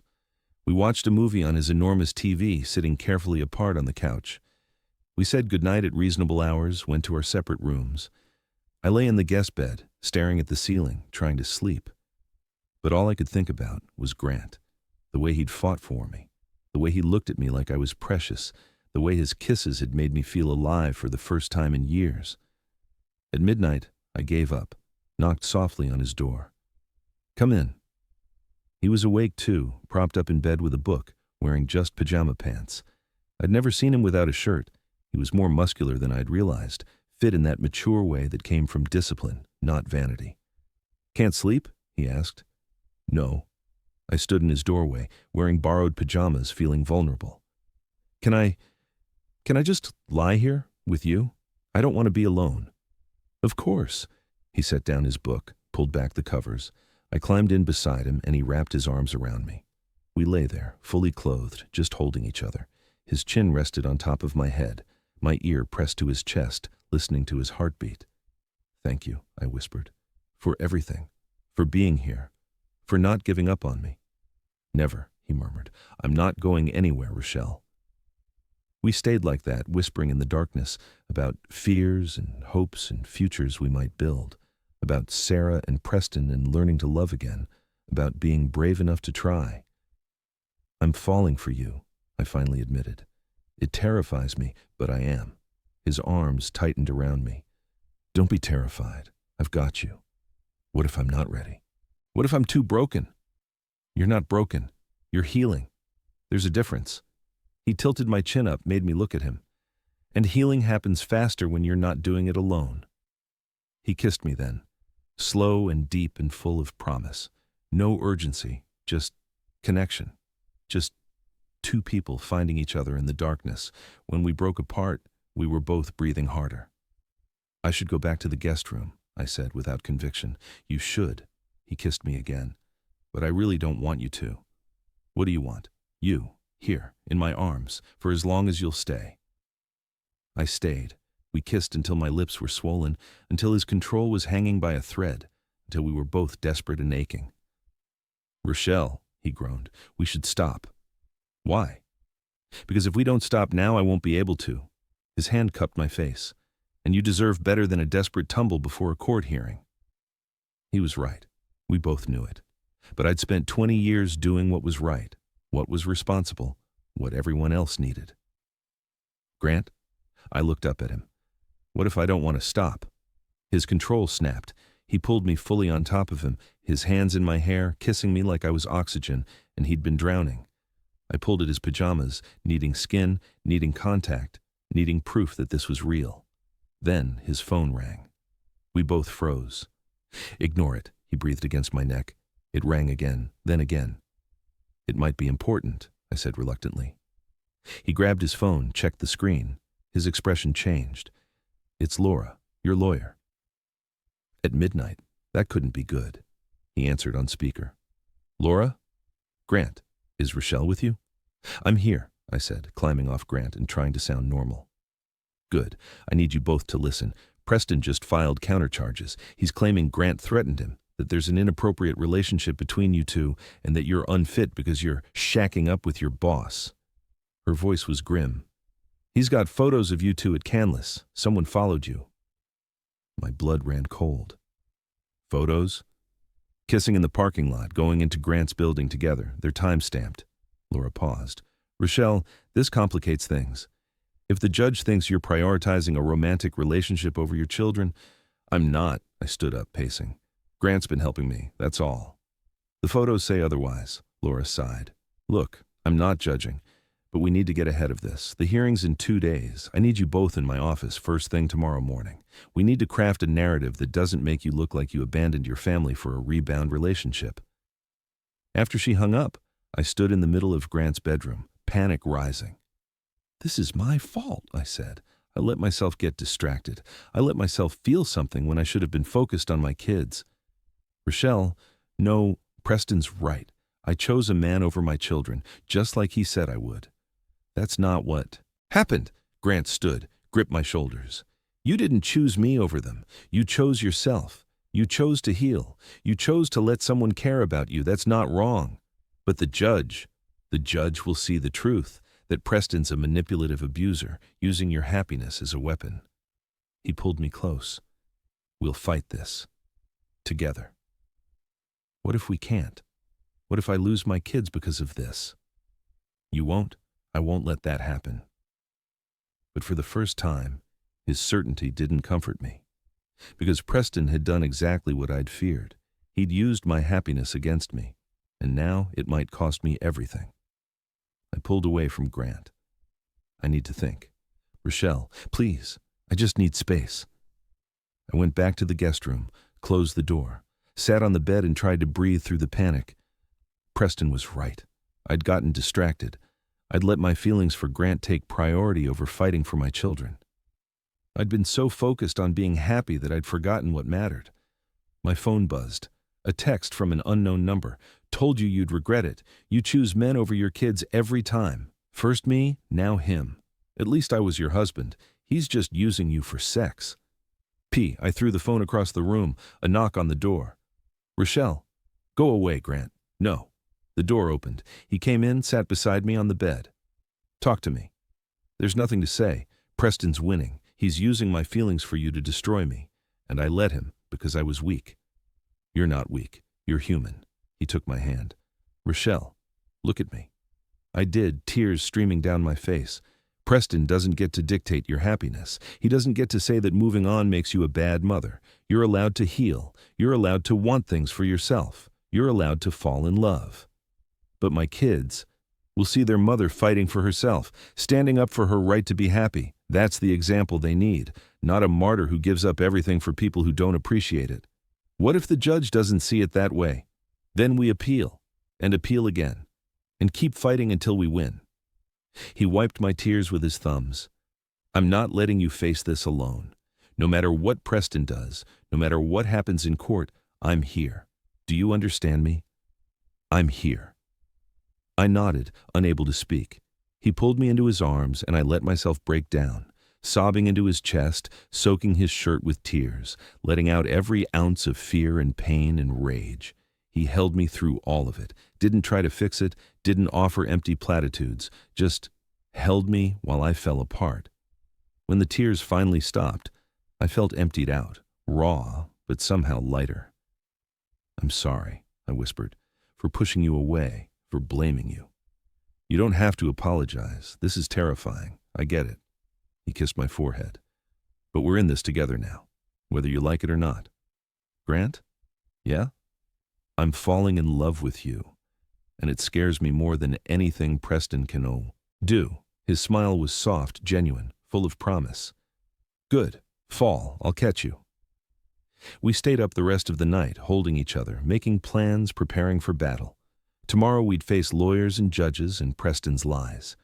But tonight, we had this, each other, and the beginning of something that might, eventually, be strong enough to survive anything. Chapter 4. Thursday morning, we met Laura at her office. She had war maps. Literally, she'd laid out Preston's strategy on a whiteboard like a military campaign. "Here's what he's doing," she said, pointing to a timeline. "First, he isolated you from the kids. Second, he created a financial crisis by stealing your money. Third, he filed false CPS reports to establish a pattern of concern. Fourth, he's now claiming you prioritized a romantic relationship over your children." "It's systematic," Grant said. "It's textbook parental alienation combined with financial abuse." Laura turned to us. "Here's the good news. Judges see this pattern all the time. The bad news, Preston's hired Mitchell Grayson." "Who's that?" I asked. "The most expensive divorce attorney in Seattle, former prosecutor. He eats people like us for breakfast." Laura's smile was sharp. "But he's never faced me when I'm angry, and this case makes me furious." She turned to me. "Rochelle, tomorrow the judge is going to ask you direct questions about your relationship with Grant, about your priorities, about whether you put your career and love life before your children. How are you going to answer?" I took a deep breath. With the truth, that I spent 20 years sacrificing everything for my family, that when Preston left, I rebuilt myself, that Grant is someone who values me, not someone I chose over my kids, and that being a good mother doesn't mean being miserable. "Perfect. Say exactly that." Laura made notes. "Grant, you'll likely be questioned too, about your intentions, your relationship timeline, whether you're taking advantage of a vulnerable employee." "I'll tell them the truth," Grant said steadily. "That I've been in love with Rochelle for months, that I waited until she was ready, that I'm not taking advantage. I'm standing beside her while her ex-husband tries to destroy her." Laura nodded. "Good. Honesty plays well with Judge Morrison. She hates manipulation, and Preston's entire case reeks of it." We spent 4 hours preparing, role-playing questions, reviewing documentation, building our narrative, a woman rebuilding her life after escaping an emotionally abusive marriage, supported by a good man, fighting for her right to both career success and personal happiness. By the time we left, I felt as ready as I'd ever be. Grant drove me back to my apartment. At the door, he pulled me close. "How are you feeling?" "Terrified, angry, determined." I looked up at him. "Thank you for everything, for fighting with me. Not with you, for you." He kissed me softly. "Get some rest. Tomorrow we show Preston what happens when he underestimates you." Friday morning arrived with the weight of everything at stake. I dressed in my best Navy suit, armor for battle.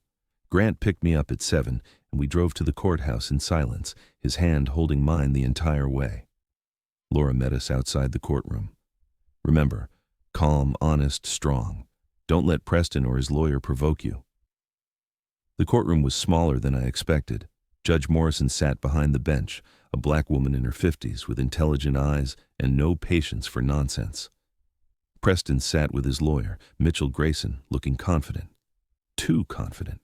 Will and Gabby sat in the gallery behind Preston. My babies. My heart broke seeing them, but I kept my face composed. "All rise," the bailiff announced. Judge Morrison reviewed the case file, her expression unreadable. Finally, she looked up.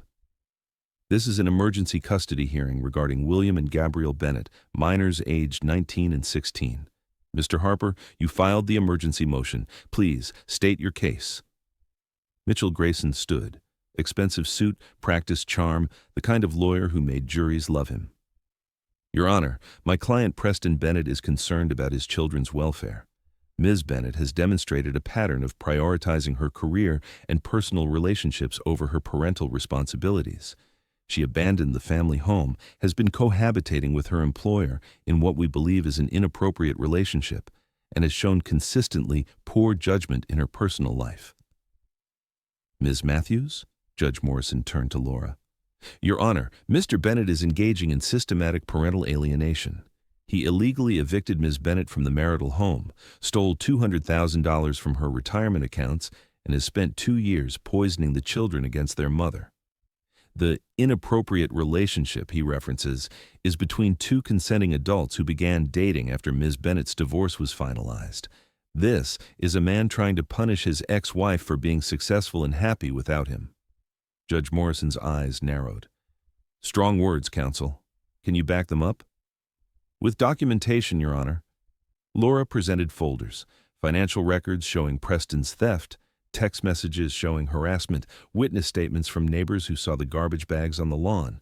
The judge reviewed everything in silence. 5 minutes, 10, 15. Finally, Mr. Bennett, you changed the locks on the family home while Ms. Bennett had partial custody of a minor child? Preston stood. Your Honor, the home is in my name. I have every right. You have every legal obligation to provide access to a parent with custody rights. Changing locks without providing keys violates the custody agreement. She made a note. You also liquidated joint assets? Those funds were used for our son's education, without Ms. Bennett's knowledge or consent. That's theft, Mr. Bennett. Another note. And you filed CPS reports that were deemed unfounded? Mitchell Grayson intervened. Your Honor, my client was genuinely concerned. Your client filed false reports to harass his ex-wife. I've seen this pattern before. Judge Morrison turned to me. Ms. Bennett, please stand. My legs shook as I stood. How long were you married to Mr. Bennett? 20 years, Your Honor. And you helped build his business? Yes, ma'am. I handled operations, client relations, and finances while raising our children. When did the marriage end? 2 years ago, when I discovered Preston was having an affair with his assistant, who is now his wife. And since then, I focused on my career and my children. I was promoted to executive vice president. I maintained my relationship with Will and Gabby through weekly dinners, texts, calls. I never missed important events until Preston systematically turned them against me. Tell me about Mr. Cardone. My heart pounded. Grant is my CEO. We became friends over the past 6 months. Our relationship became romantic recently, after I was locked out of my home and had nowhere to go. He's been supportive and kind. Nothing inappropriate. Did you prioritize this relationship over your children? No, Your Honor. I prioritized my survival. Grant helped me when I was at my lowest. That doesn't make me a bad mother. It makes me human. Judge Morrison studied me. You understand that beginning a romantic relationship so soon after a major custody dispute can look problematic? I do, Your Honor. But I also understand that Preston doesn't get to dictate when I'm allowed to be happy. I spent 20 years making myself small for his ego. I won't do it anymore. A small smile touched the judge's lips. Mr. Cardone, please stand. Grant stood, solid and calm beside me. What are your intentions toward Ms. Bennett? I intend to support her, Your Honor, to stand beside her while she fights for her children, to love her if she'll let me. His voice was steady. I'm not taking advantage. I'm honoring a woman who deserves to be honored. And you're aware this puts you in the middle of a custody dispute? I'm aware. I'm here anyway. Judge Morrison made more notes. Then she addressed Will and Gabby. William, Gabriel, please approach the bench. My children stood, approached nervously. Will wouldn't look at me. Gabby stared at her shoes. William, you're 19, old enough to make your own choices. But I need to understand something. Your mother was gone for 7 days on a business trip. When she returned, your father had thrown all her belongings on the lawn. Does that seem appropriate to you? Will shifted uncomfortably. Dad said she agreed to it. Did you ask your mother if she agreed? Silence. Did you consider that maybe your father was lying? I don't know. Gabriel, you're 16. Your mother has been trying to contact you for weeks. Why haven't you responded? Gabby's voice was tiny. Dad said she chose her job over us. But is that true? Did your mother miss your events? Forget about you? No, Gabby admitted quietly. She was always there. Until your father started telling you she wasn't. Judge Morrison's voice was gentle but firm. Children, I see this pattern often. A manipulative parent poisons children against the other parent. It's called parental alienation, and it's a form of abuse, against both the targeted parent and against you. Preston jumped up. Your Honor, I object. Sit down, Mr. Bennett. The judge's voice was steel. I'm not finished. She turned back to Will and Gabby. You love your father. I understand that. But love doesn't mean accepting lies. Your mother didn't abandon you. She was successful, and your father couldn't handle it. That's his problem, not hers. But Dad said, Will started. I'm sure your dad said many things. The question is, do they match reality? She gestured to the evidence. Your mother worked 2 jobs while pregnant. She built a business your father now claims as his own achievement. She raised you, supported you, loved you. Then she had the audacity to succeed on her own, and your father punished her for it. Is that the kind of man you want to emulate, William?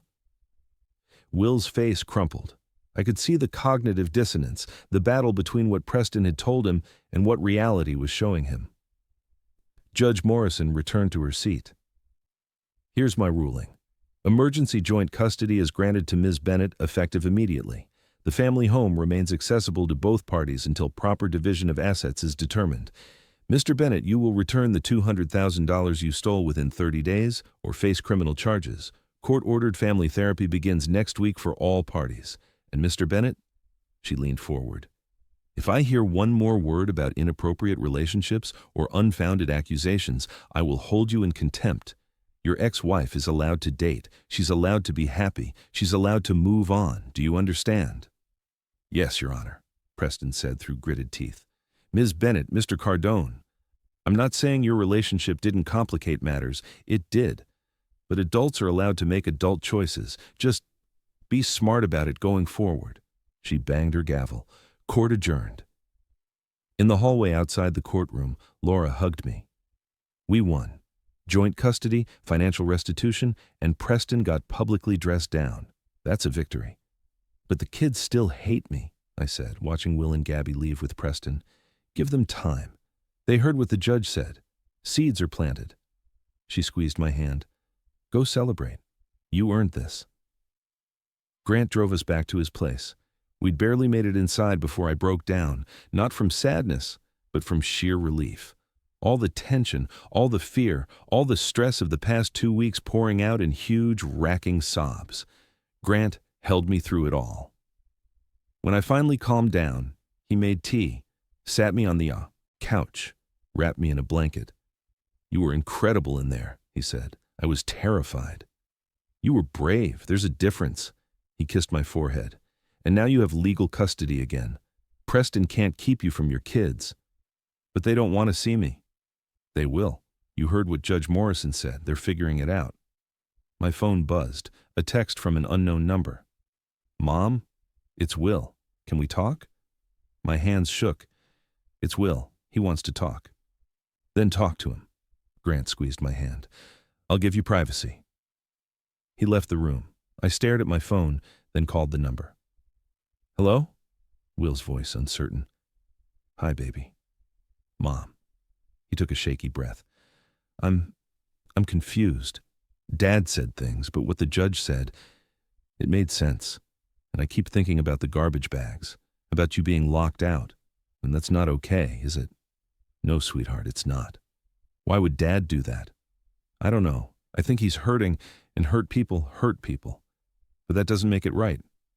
Were you really there? For my football games, my school stuff, everything? Every single one I possibly could be.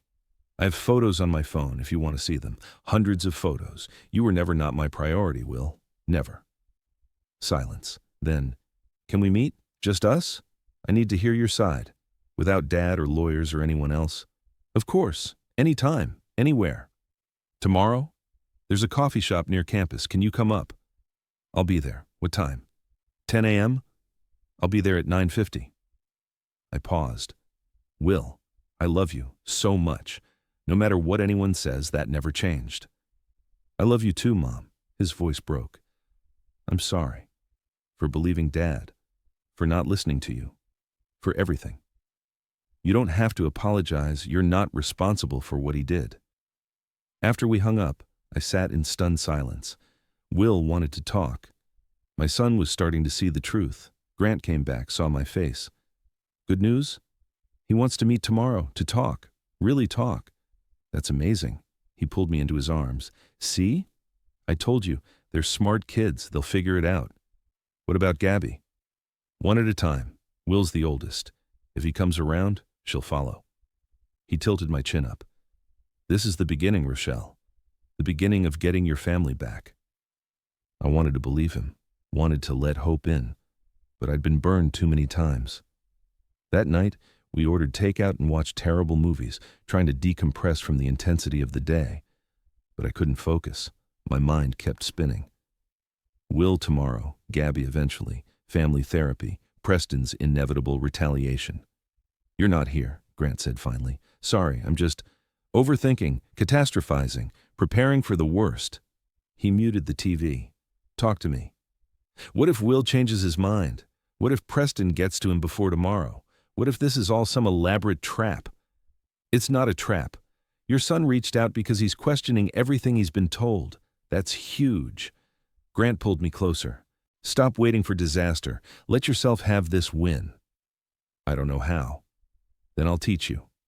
He kissed me softly. Lesson 1. When something good happens, say thank you and accept it. Thank you, I whispered. Lesson 2. When you're spiraling, let someone ground you. How do I do that? Like this. He cupped my face, looked directly into my eyes. I'm here. You're safe. Your son loves you. Tomorrow's going to be good. Do you hear me? Yes. Say it back. I'm safe. Will loves me. Tomorrow will be good. Again. I'm safe. Will loves me. Tomorrow will be good.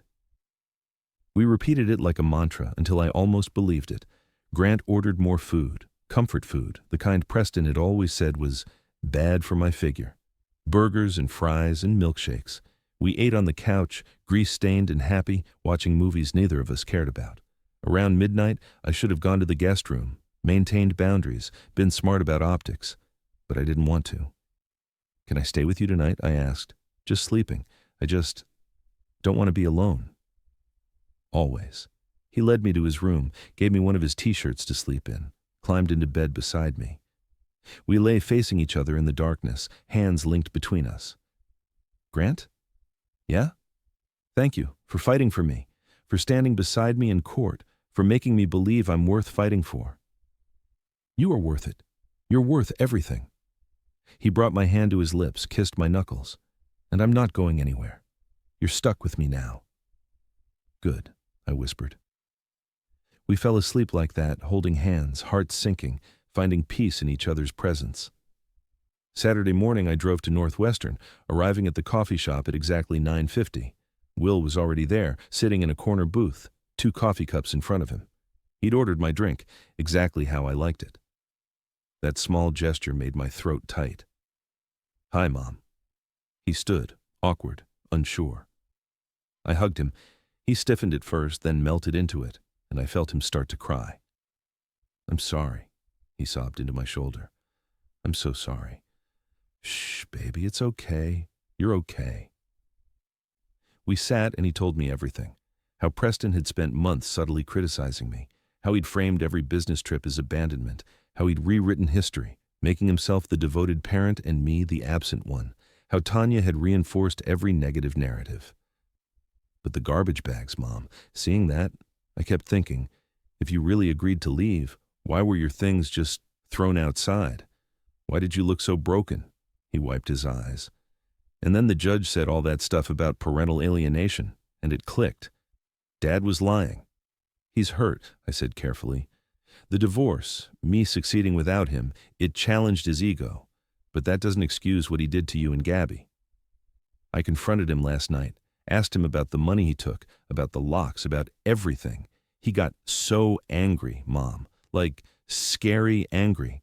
Started saying, you'd turned me against him, that you were manipulating me just like you manipulated him for 20 years. Will shook his head. But that's not true, is it? You didn't manipulate him. You built his business. We built it together. I just did more than he acknowledged.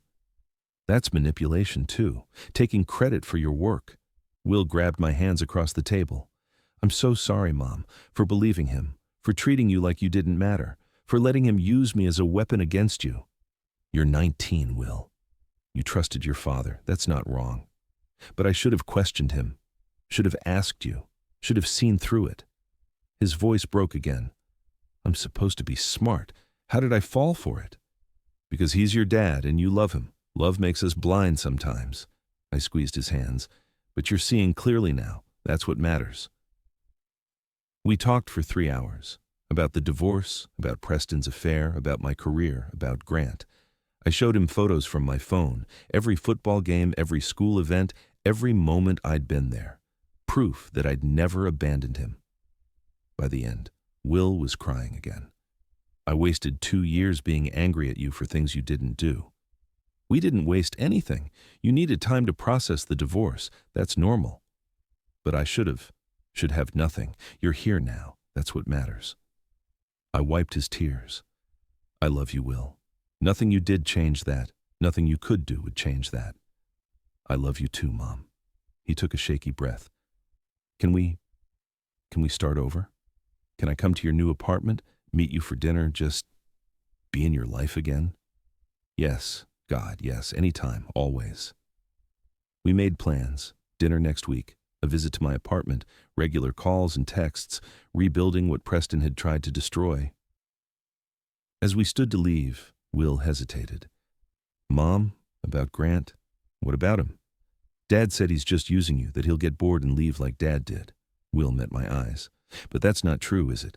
I saw how he looked at you in court. That's not a man who's going to leave. Grant's different, I said quietly.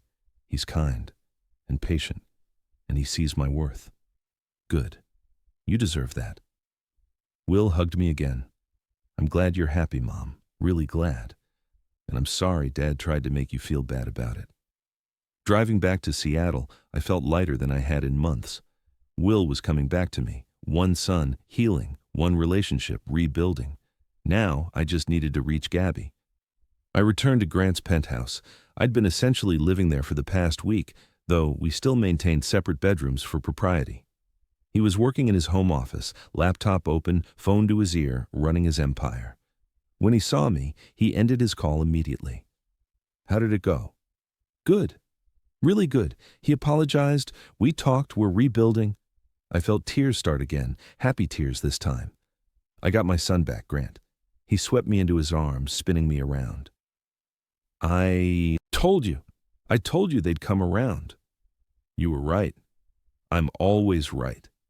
He set me down, grinning. We're celebrating, properly this time. He took me to his wine cellar, because of course he had a wine cellar, and selected an obscenely expensive bottle. This is too much, I protested. Nothing's too much. You got your son back, that's everything. He poured 2 glasses. To Will and to his mother, who never gave up. We drank, and the wine was incredible. Rich and complex and perfect. Grant ordered lunch from my favorite restaurant. How did he know it was my favorite? And we ate on his balcony, the city spread below us. For the first time in weeks, I felt genuinely happy. Not relieved, not surviving, but actually happy. What are you thinking? Grant asked, watching me. That I'm 48 years old and starting to believe good things can happen to me. They can, they will. He reached across the table, took my hand. And I plan to make sure they do. You can't control everything, Grant. Watch me. We spent the afternoon in comfortable domesticity, Grant working while I unpacked more boxes that had been delivered to my apartment. We ordered dinner in, watched a movie. Existed together without pressure or expectations. Around 10 p.m. I should have said goodnight and gone to the guest room. Instead, I kissed him. Soft at first. Testing. Then deeper when he responded with enthusiasm. Rochelle, he groaned against my lips. We should stop? We should stop? I pulled back, searched his face. Do you want to stop? No, God, no, but I don't want to rush you. I don't want you to I won't regret this. I kissed him again, more confidently this time. Grant, I've spent 20 years putting everyone else first. Tonight, I want to be selfish. I want you. Is that okay? His control shattered. He stood, lifting me with him, carrying me toward his bedroom. More than okay, he breathed. So much more than okay. He set me down beside his bed, and we stood there for a moment, breathing hard, the weight of the moment between us. "Are you sure?" he asked one more time. "I've never been more sure of anything." He kissed me then, deep and claiming and full of barely restrained need. His hands found the hem of my shirt, and I raised my arms, letting him pull it off. He paused, taking me in, and I fought the urge to cover myself. 48 years old, stretch marks, imperfect body. "You're perfect," he whispered, like he could read my insecurities. "I'm not." "You are." He kissed my shoulder, my collarbone, the curve of my breast. "Every inch of you is perfect." I pulled at his shirt, kneading him bare, too. When his chest was exposed, toned, mature, real, I ran my hands over the planes of muscle, the scattered silver chest hair, the proof that he was solid and here and mine. We fell onto the bed together, a tangle of limbs and need and years of loneliness finally ending. He took his time, worshiping every inch of me, making me feel desired in ways I'd forgotten were possible. When he finally moved over me, when we were skin to skin and breath to breath, he paused. "I love you," he said. Not a question, a statement, a truth. "I know." I pulled him closer. "I'm getting there, I promise." "Take your time, I'm not going anywhere." Then he was inside me, and coherent thought fled. There was only sensation, the slide of skin, the taste of his mouth, the feeling of being utterly connected to another human being, not just physically, but emotionally, spiritually. This wasn't just sex, this was communion. When we finished, when I'd shattered in his arms and he'd followed with my name on his lips, we lay tangled together, sweaty and satisfied and complete. "Okay?" he asked, stroking my hair. "More than okay." I looked up at him. "That was, I know." He kissed my forehead. "For me too." We lay there in comfortable silence, his fingers tracing patterns on my back, my ear pressed to his chest, listening to his heartbeat. Slow. "Grant," I said finally. "Yeah? I think I'm falling in love with you too." His arms tightened around me. "Yeah? Yeah." I propped myself up on my elbow, looked down at him. "It terrifies me, but I am." "Don't be terrified." He cupped my face. "Fall. I've got you." "Promise?" "Promise." We made love again, slower this time, exploring, learning, memorizing, building something that felt like it might actually last. Afterward, wrapped in his arms, his sheets, his love, I felt something I hadn't felt in years. Safe. Not just physically safe, emotionally safe. Safe to be myself, to be imperfect, to be enough exactly as I was. "Thank you," I whispered as sleep claimed me. "For what?" "For seeing me. For fighting for me. For making me believe I deserve good things." "You deserve everything, Rochelle." He kissed the top of my head. "And I'm going to spend the rest of my life proving it to you." Chapter 5. 3 months passed in a blur of healing and building. Will came to dinner every week, sometimes bringing friends from Northwestern, slowly reconstructing our relationship. We laughed, we talked, we rebuilt trust one conversation at a time. He'd stopped answering Preston's manipulative texts, started therapy to process the parental alienation. Gabby was harder. She still wouldn't see me, still wouldn't respond to texts. But Will said she was softening, questioning Preston's narrative, watching from the sidelines as her brother reconnected with me. "Give her time," Will said during one of our dinners. "She's 16. Everything's dramatic at 16, but she'll come around." Work was thriving. The Tokyo deal had opened doors to 3 more international partnerships. My team had expanded to 15 people. Grant and I maintained careful professionalism at the office. No one knew we were together except a few trusted colleagues. At night, though, I stayed at his penthouse more often than my own apartment. We'd fallen into easy domesticity, cooking together, watching movies, existing in comfortable partnership. He'd cleared space in his closet for my clothes. I'd started leaving toiletries in his bathroom. We hadn't discussed the future, hadn't labeled what we were, but we were building something real, something that felt permanent. Then came the invitation. "Northwestern's having a parents' weekend," Will said over Sunday brunch at Grant's place. He'd started joining us, comfortable with Grant now, seeing him as the man who'd fought for his mother. It's in 2 weeks. Would you come, Mom? My heart stopped. Of course, baby, I'd love to. Dad's coming too, with Tanya. Of course he was. Preston wouldn't miss an opportunity to play devoted father. That's fine. It's your school. You can invite whoever you want. Will hesitated. Can Grant come as your boyfriend, partner, whatever you guys are? I looked at Grant, who'd gone very still. We hadn't discussed labels, hadn't made anything official beyond what we shared in private. If your mom's comfortable with it, Grant said carefully, I'd be honored to come. Mom. I thought about it, about Preston's reaction, about the optics, about all the reasons I should say no. Then I thought about hiding, about making myself small, about all the years I'd let Preston dictate my happiness. Yes, I said firmly, Grant should come, as my boyfriend. I looked at Grant. If that's what you want to be? His smile was blinding. I want to be whatever you'll let me be, but boyfriend is a good start. Will grinned. Good, because I already told everyone at school my mom's dating a CEO. It's made me way more popular. We all laughed, but my stomach churned. Parents' weekend meant facing Preston publicly, meant potential confrontation, meant exposing this fragile, beautiful thing I'd built with Grant to Preston's poison. But I wouldn't hide anymore. The 2 weeks passed too quickly. Will called constantly with updates, his grades, his friends, his excitement about showing us his campus. He mentioned Gabby once. She asked about you, about Grant, about whether you're happy. What did you tell her? That you're happier than I've ever seen you, and that Grant's nothing like Dad, in all the best ways. He paused. I think she wants to reach out, Mom. But she's scared. Scared Dad will be angry. Scared she waited too long. Scared you won't forgive her.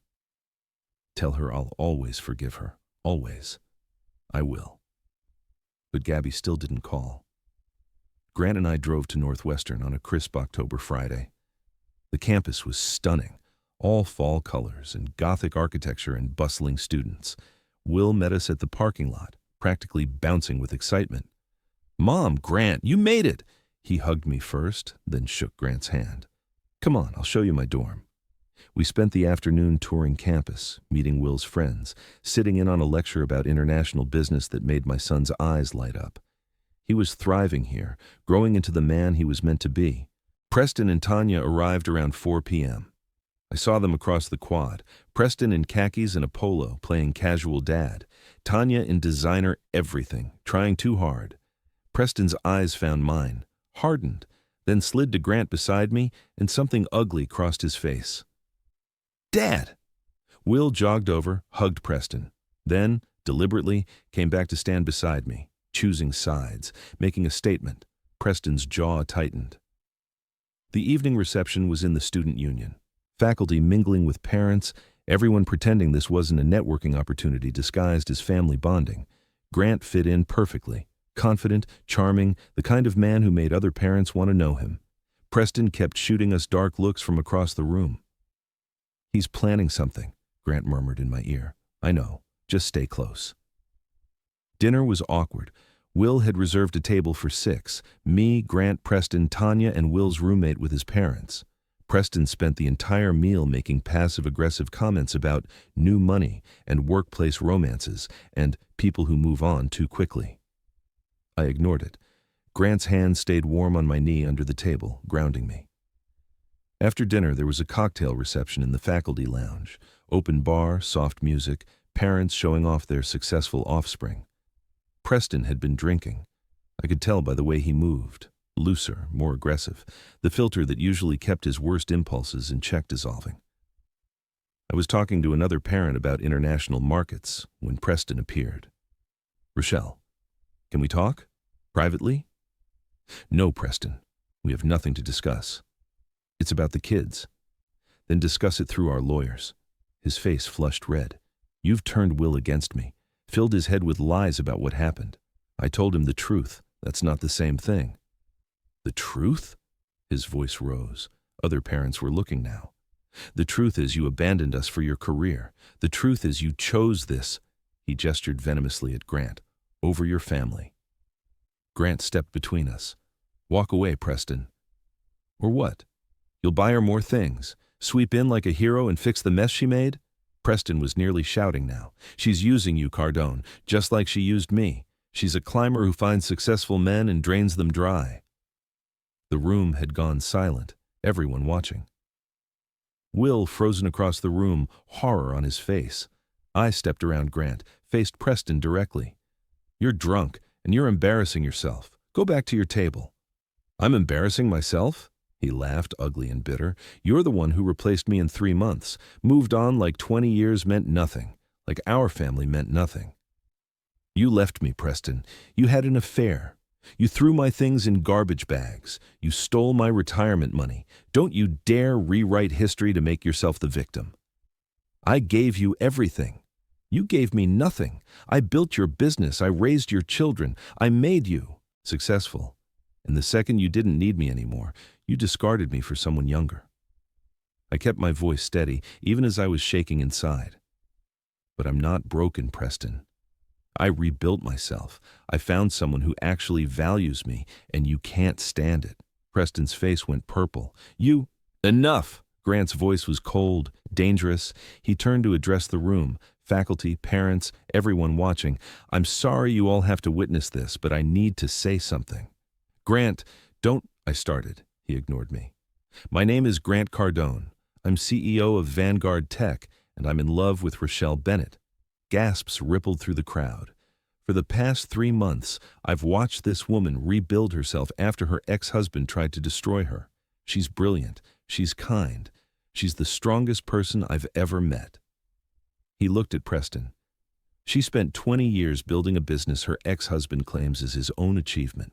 She raised 2 incredible kids while working full-time. She sacrificed her 20s and 30s for everyone else's dreams. He turned to Will, who was staring wide-eyed. Your mother is extraordinary, Will. She never abandoned you. She was closing a deal that would provide for your future when your father locked her out of her own home. She's been fighting to see you and Gabby every single day since. She's never stopped being your mother, even when your father told you she had. Back to Preston. And you, Preston. You had everything and threw it away. You had a partner who built empires with you. You had children who adored you. You had a woman who deserved respect and devotion, and you destroyed it all because your ego couldn't handle her success. The room was dead silent. Rochelle isn't using me. I'm not her rebound. I'm the man who's going to spend the rest of his life proving she deserves to be cherished. Grant's voice rose with conviction. I'm going to marry her, and I'm going to make sure she never forgets her worth again. I couldn't breathe. Marry me? He wanted to marry me? Preston sputtered. You can't just— I can, I will, and there's nothing you can do about it. Grant turned back to me, his eyes soft. Rochelle, I know this isn't how I planned to say this, but I mean every word. You're it for me. You're everything. Will crossed the room, came to stand beside me. Mr. Cardone's right, Dad, about all of it. You've been lying to me and Gabby for 2 years. I see that now. And I'm done letting you use us as weapons. Preston looked between us, his ex-wife, his son, the man who'd stolen his narrative of victimhood. For a moment, I thought he might explode. Instead, he grabbed Tanya's arm and stormed out. The room stayed silent for 3 heartbeats. Then someone started clapping, then another. Then the entire faculty lounge was applauding. I stood there, stunned, as Grant pulled me into his arms. I'm sorry, he whispered. That was dramatic, but I couldn't let him keep hurting you. You said you want to marry me? I do. He pulled back, cupped my face. I know it's fast. I know we've only been together 3 months, but I've never been more certain of anything. I love you, Rochelle. Marry me. Grant. Mom? Will's voice, tentative. Behind him stood Gabby, my daughter, my baby girl, 16 years old and beautiful, tears streaming down her face. Gabby? She ran to me, crashed into my arms, sobbing. Mom, I'm sorry. I'm so sorry. I was wrong. Dad was wrong. I should have believed you. I should have called. I should have— Shh, baby, you're here now. That's all that matters. I held her tight, breathing in her shampoo, feeling her heart beat against mine. My daughter. Home. I saw the garbage bags, she sobbed. Will told me. And I kept thinking about all the times you were there. Every recital, every soccer game, every bad day. And I believed Dad when he said you didn't care. But you always cared. You always came. Always, baby. Always. We stood there, mother and daughter, healing in front of a room full of strangers. Grant's arm came around both of us. Will joined the huddle. Our family, broken and rebuilt and stronger for it. When we finally separated, Gabby looked at Grant. Are you really going to marry my mom? If she'll have me, Gabby turned to me. Are you happy, Mom? Like, really happy? I looked at Grant, this man who'd fought for me, who'd stood beside me when I had nothing, who'd made me believe I was worth loving. Yes, baby, I'm really happy. Then I'm happy, she hugged Grant, surprising us all. Take care of her, okay? She deserves it. I will, I promise. That night, after celebrations and apologies and tearful reunions, Grant and I ended up back in our hotel room. The kids had gone to a late-night campus event, giving us privacy. I stood at the window, looking out at Northwestern's campus, still processing everything that had happened. You proposed to me in front of 100 strangers, I said. I did. Grant came up behind me, wrapped his arms around my waist. I'm not sorry. You didn't even have a ring. I'll buy you 10 rings, 100 rings, whatever you want. He turned me to face him. Rochelle, I meant what I said. I want to marry you. I want to build a life with you. I want to wake up next to you for the next 50 years. It's been 3 months. I've known for 6 months. I just had to wait for you to be ready. He tucked hair behind my ear. Tell me I'm rushing. Tell me it's too fast. Tell me you need more time, but please don't tell me no. I thought about Preston, about 20 years of making myself small, about all the times I'd said yes when I wanted to say no, settled when I deserved better, accepted crumbs when I should have demanded the whole meal. Grant wasn't Preston. Grant saw me, valued me, fought for me. I need time, I said finally. Not because I don't want to say yes, but because I need to be sure. I need to know this is real, not just trauma bonding or gratitude or... I understand.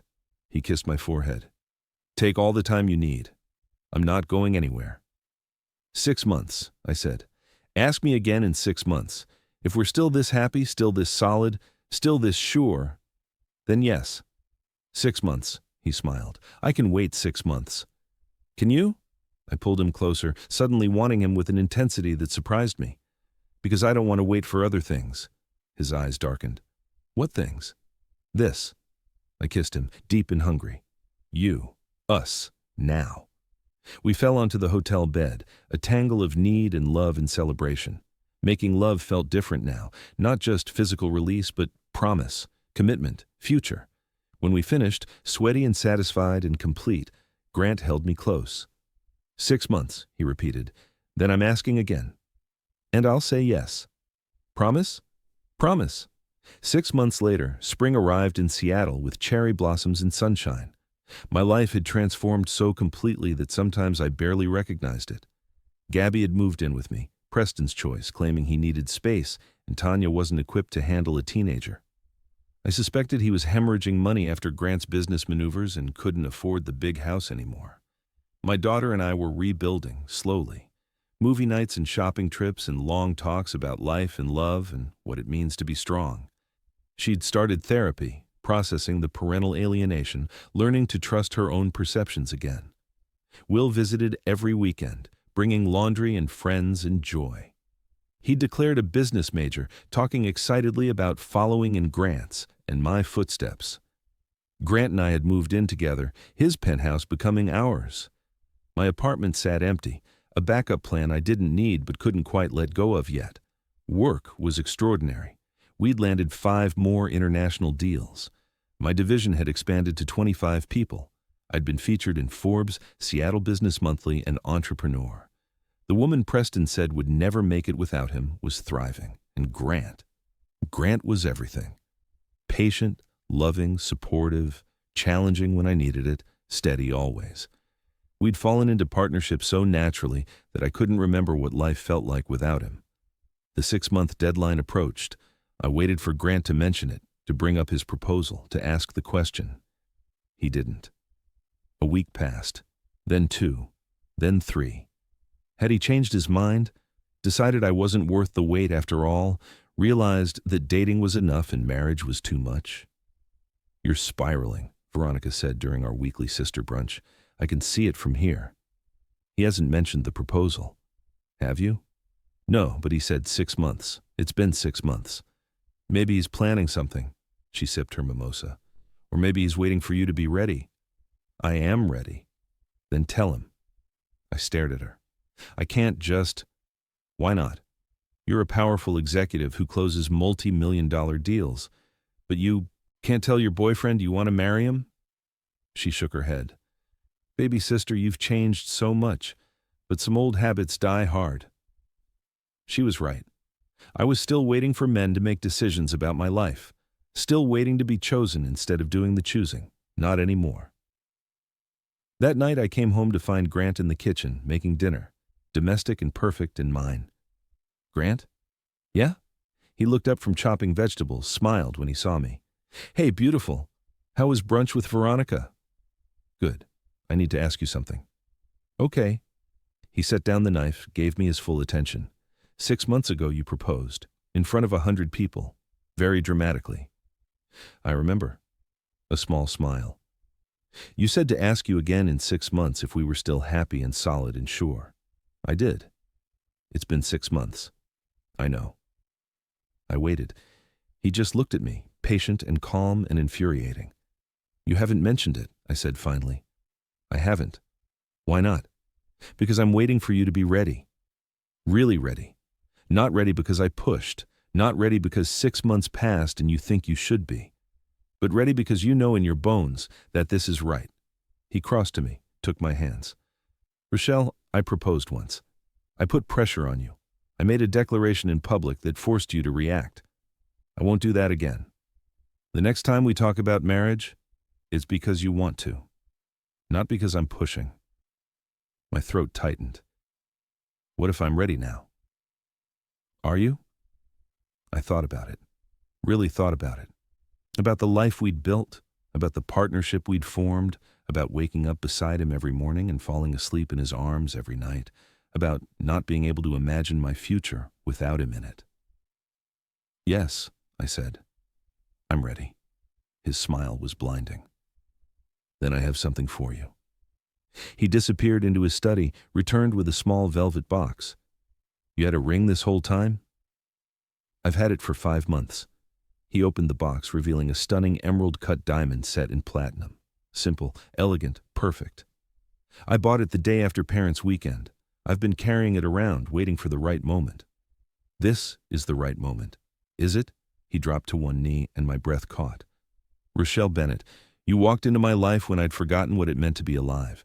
You challenged me, inspired me, made me want to be better. You're brilliant and strong and beautiful and everything I never knew I needed. Tears streamed down my face. I love you. I love your strength. I love your vulnerability. I love the way you fight for your kids. I love the way you build empires and still remember everyone's birthday. I love every imperfect, extraordinary thing about you. He held up the ring. Will you marry me? For real this time? No pressure, no audience, just you and me and the future we're going to build together? Yes. The word came out choked. Yes, Grant, I'll marry you. He slid the ring on my finger, a perfect fit like he'd known my size somehow. Then he stood, lifted me, spun me around while I laughed and cried and kissed him. When? He asked when we finally stopped spinning. When can I marry you? Soon. I don't want a long engagement. I don't want to wait. Neither do I. He kissed me again. 3 months? 6 months? 3 months. I looked at my ring, at this man, at the life we were building. I've waited long enough for happiness. Let's not waste any more time. 3 months later. Wedding day. We kept the wedding small, intimate, just the people who mattered. My kids, Veronica, a handful of close friends and colleagues. Grant's family flew in from the East Coast. Sarah's parents came, blessing our union, saying she would have loved me. I'd chosen a garden venue in the San Juan Islands, fulfilling that decades-old dream of a bed and breakfast, at least for one perfect day. Cherry blossoms in full bloom, the water sparkling beyond. The morning of the wedding, I stood in the bridal suite, Veronica helping me into my dress. Ivory lace, elegant without trying too hard, a dress for a woman, not a girl. "You look beautiful," Veronica said, tears in her eyes. "I feel beautiful." And I did. 49 years old, marrying for the second time, and I'd never felt more sure of anything. A knock on the door. Gabby peeked in, breathtaking in her bridesmaid dress. "Mom, someone's here." My heart stopped. Preston? Had he crashed my wedding to make a scene? But it wasn't Preston. Grant stood in the hallway, looking impossibly handsome in his tuxedo. "What are you doing?" I laughed. "Bad luck to see the bride." "I don't care about luck. I had to see you." He dismissed Veronica and Gabby with a look, and they left, giggling. We stood alone in the hallway, my groom and me, 30 minutes before our ceremony. "You're stunning," he breathed. "You're not supposed to be here." "I know, but I couldn't wait." He pulled me into a side room, a small library, empty and private. "I needed to tell you something. Grant, if you're having second thoughts—" "Never." He cupped my face. "I just wanted to tell you how proud I am of you, of everything you've overcome, everything you've built, everything you've become." "Grant, a year ago you were sitting in a parking garage believing you'd lost everything. Now look at you. CEO-elect. Yes, the board approved your promotion while you were getting your hair done this morning. Mother to 2 kids who adore you, about to marry a man who worships the ground you walk on. You told me the promotion on our wedding day? I know. Terrible timing." He grinned. "But I wanted you to walk down that aisle knowing exactly how extraordinary you are, not because of me, not because of us, because of you." I kissed him then, not caring about lipstick or makeup or tradition, just needing to taste him, to feel him, to confirm this was real. "We shouldn't," he groaned against my mouth, but his hands were already finding the zipper of my dress. "We definitely shouldn't." I pulled at his bow tie. "We're getting married in 20 minutes. So we'll be quick." We weren't quick. Grant locked the door, cleared a desk with one sweep, lifted me onto it. My dress hiked up, his pants unzipped, and we came together with desperate urgency. "This is crazy," I gasped as he moved inside me. "This is perfect." He kissed me deeply. One last time as unmarried people. "Grant, I love you, Rochelle. God, I love you." "I love you too." We moved together, fast and frantic, trying to be quiet and failing. When we finished, we were both breathing hard, lipstick smeared, my carefully styled hair coming loose. "We look like we just had sex," I said, trying to fix my dress. "We did just have sex." He was grinning, not sorry at all. "On our wedding day, before the ceremony. We're starting this marriage right. We're going to be late. Let them wait. We're worth waiting for." We helped each other look presentable, straightening clothes, fixing hair, wiping away evidence. His bow tie sat crooked. My lipstick was gone. We looked exactly like what we were. 2 people too in love to follow rules. A knock on the door. "Mom?" Gabby's voice. "Everyone's ready. Where are you guys?" Grant and I looked at each other and burst out laughing. "Coming," I called. "That's what the groomsman said," Grant whispered in my ear. "You're terrible." "You love it." I did. I loved him, all of him, forever. The ceremony was perfect. Will walked me down the aisle, proud and happy, my firstborn giving me away to a man who deserved me. Gabby stood beside me as maid of honor, beautiful and whole. Grant's vows made me cry. "I promise to see you, to value you, to fight for you and with you. I promise to be your partner in building empires and raising families and living life as beautifully as possible.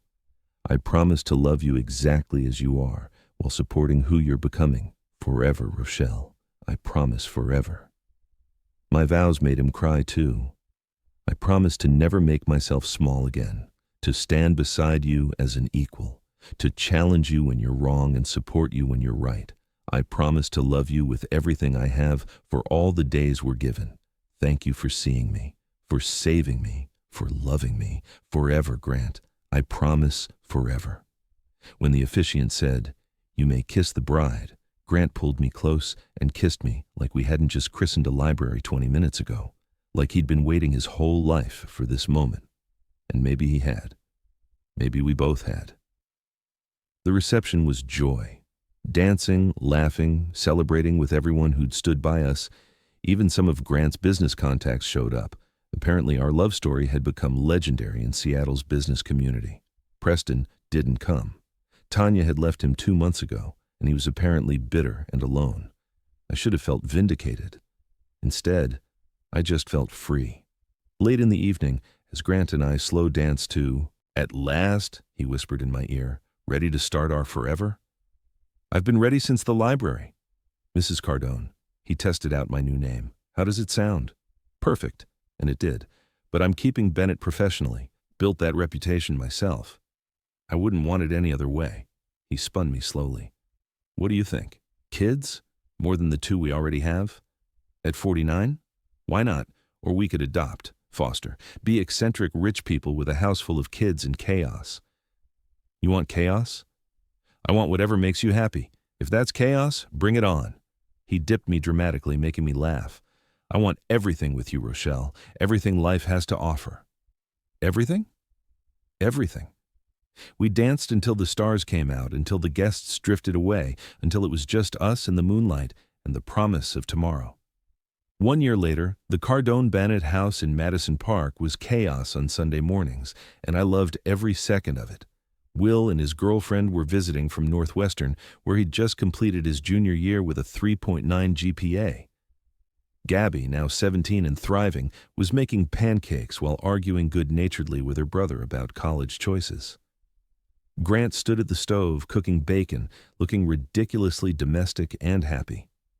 I sat at the kitchen island, the one I'd picked out in the house we'd designed together, sipping coffee and watching my family. Our family. The doorbell rang. Gabby ran to answer it, returning with Veronica and her new girlfriend. "Room for 2 more?" Veronica asked.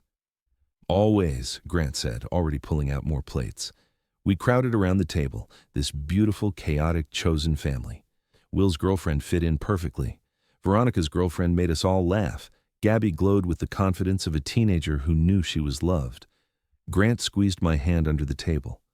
This was what happiness looked like. Not perfect, not simple, but real. Earned. Built from the ashes of what broke us. "What are you thinking?" Grant murmured. "About garbage bags." "What?" 2 years ago my life was in garbage bags on a lawn. Now look. I gestured at the table, the house, the life we'd built. "We rebuilt everything, better than before." "You rebuilt," he corrected. "I just got to be part of it." "We rebuilt," I insisted, "together." After breakfast, after the chaos of cleaning up and saying goodbye to everyone, Grant and I stood on our deck. Seattle spread below us, the water sparkling in afternoon sun. "Happy?" he asked. "Ridiculously so." I leaned into him. "You?" "Couldn't be happier if I tried." He kissed the top of my head. "Thank you." "For what?" "For taking a chance on me, for letting me love you, for building this life with me." He turned me to face him. "For being exactly who you are." "Right back at you." We stood there, watching the city, watching our future unfold. Will would graduate next year. Gabby was looking at colleges. Grant's business was expanding internationally. My division had just been named the most innovative in the tech sector. Preston had lost his business, his wife, his credibility. Last I heard, he was working for someone else, finally experiencing what it was like to not be the center of everything. I should have felt vindicated. Instead, I just felt grateful. Grateful that his betrayal had led me here. Grateful that rock bottom had been the foundation I'd needed to rebuild. Grateful that sometimes the worst thing that happens to you leads directly to the best thing. "What do you want to do today?" Grant asked. "It's Sunday. We have no plans, no obligations, just us and possibility. Anything, anything." I thought about it. Thought about all the things I used to dream about when I was Preston's wife, before I learned to stop dreaming. "I want to go look at properties in the San Juan Islands." "For what?" "Remember that bed and breakfast I always wanted? The one Preston said was impractical?" Grant's smile was slow and beautiful. "You want to open a bed and breakfast?" "Maybe. Or maybe I just want to look. To dream. To remember that I can want things just for myself." "Then let's go dream." He pulled out his phone, already searching for properties. "We'll make an afternoon of it. look at houses, have dinner at that place you love, come back late and make love in our own bed. That sounds perfect. You sound perfect. This life sounds perfect. He pocketed his phone, pulled me close. Thank you, Rochelle, for choosing me, for choosing us, for choosing happiness. Thank you for making me believe I deserved it. We went inside, packed a bag, and drove north toward the islands and dreams and the future we were building one choice at a time. Because that's what love really was, not grand gestures or dramatic rescues, though those helped. Love was choosing each other every single day, through garbage bags and court hearings and difficult conversations and beautiful mornings. Love was rebuilding, and we'd become masters at it.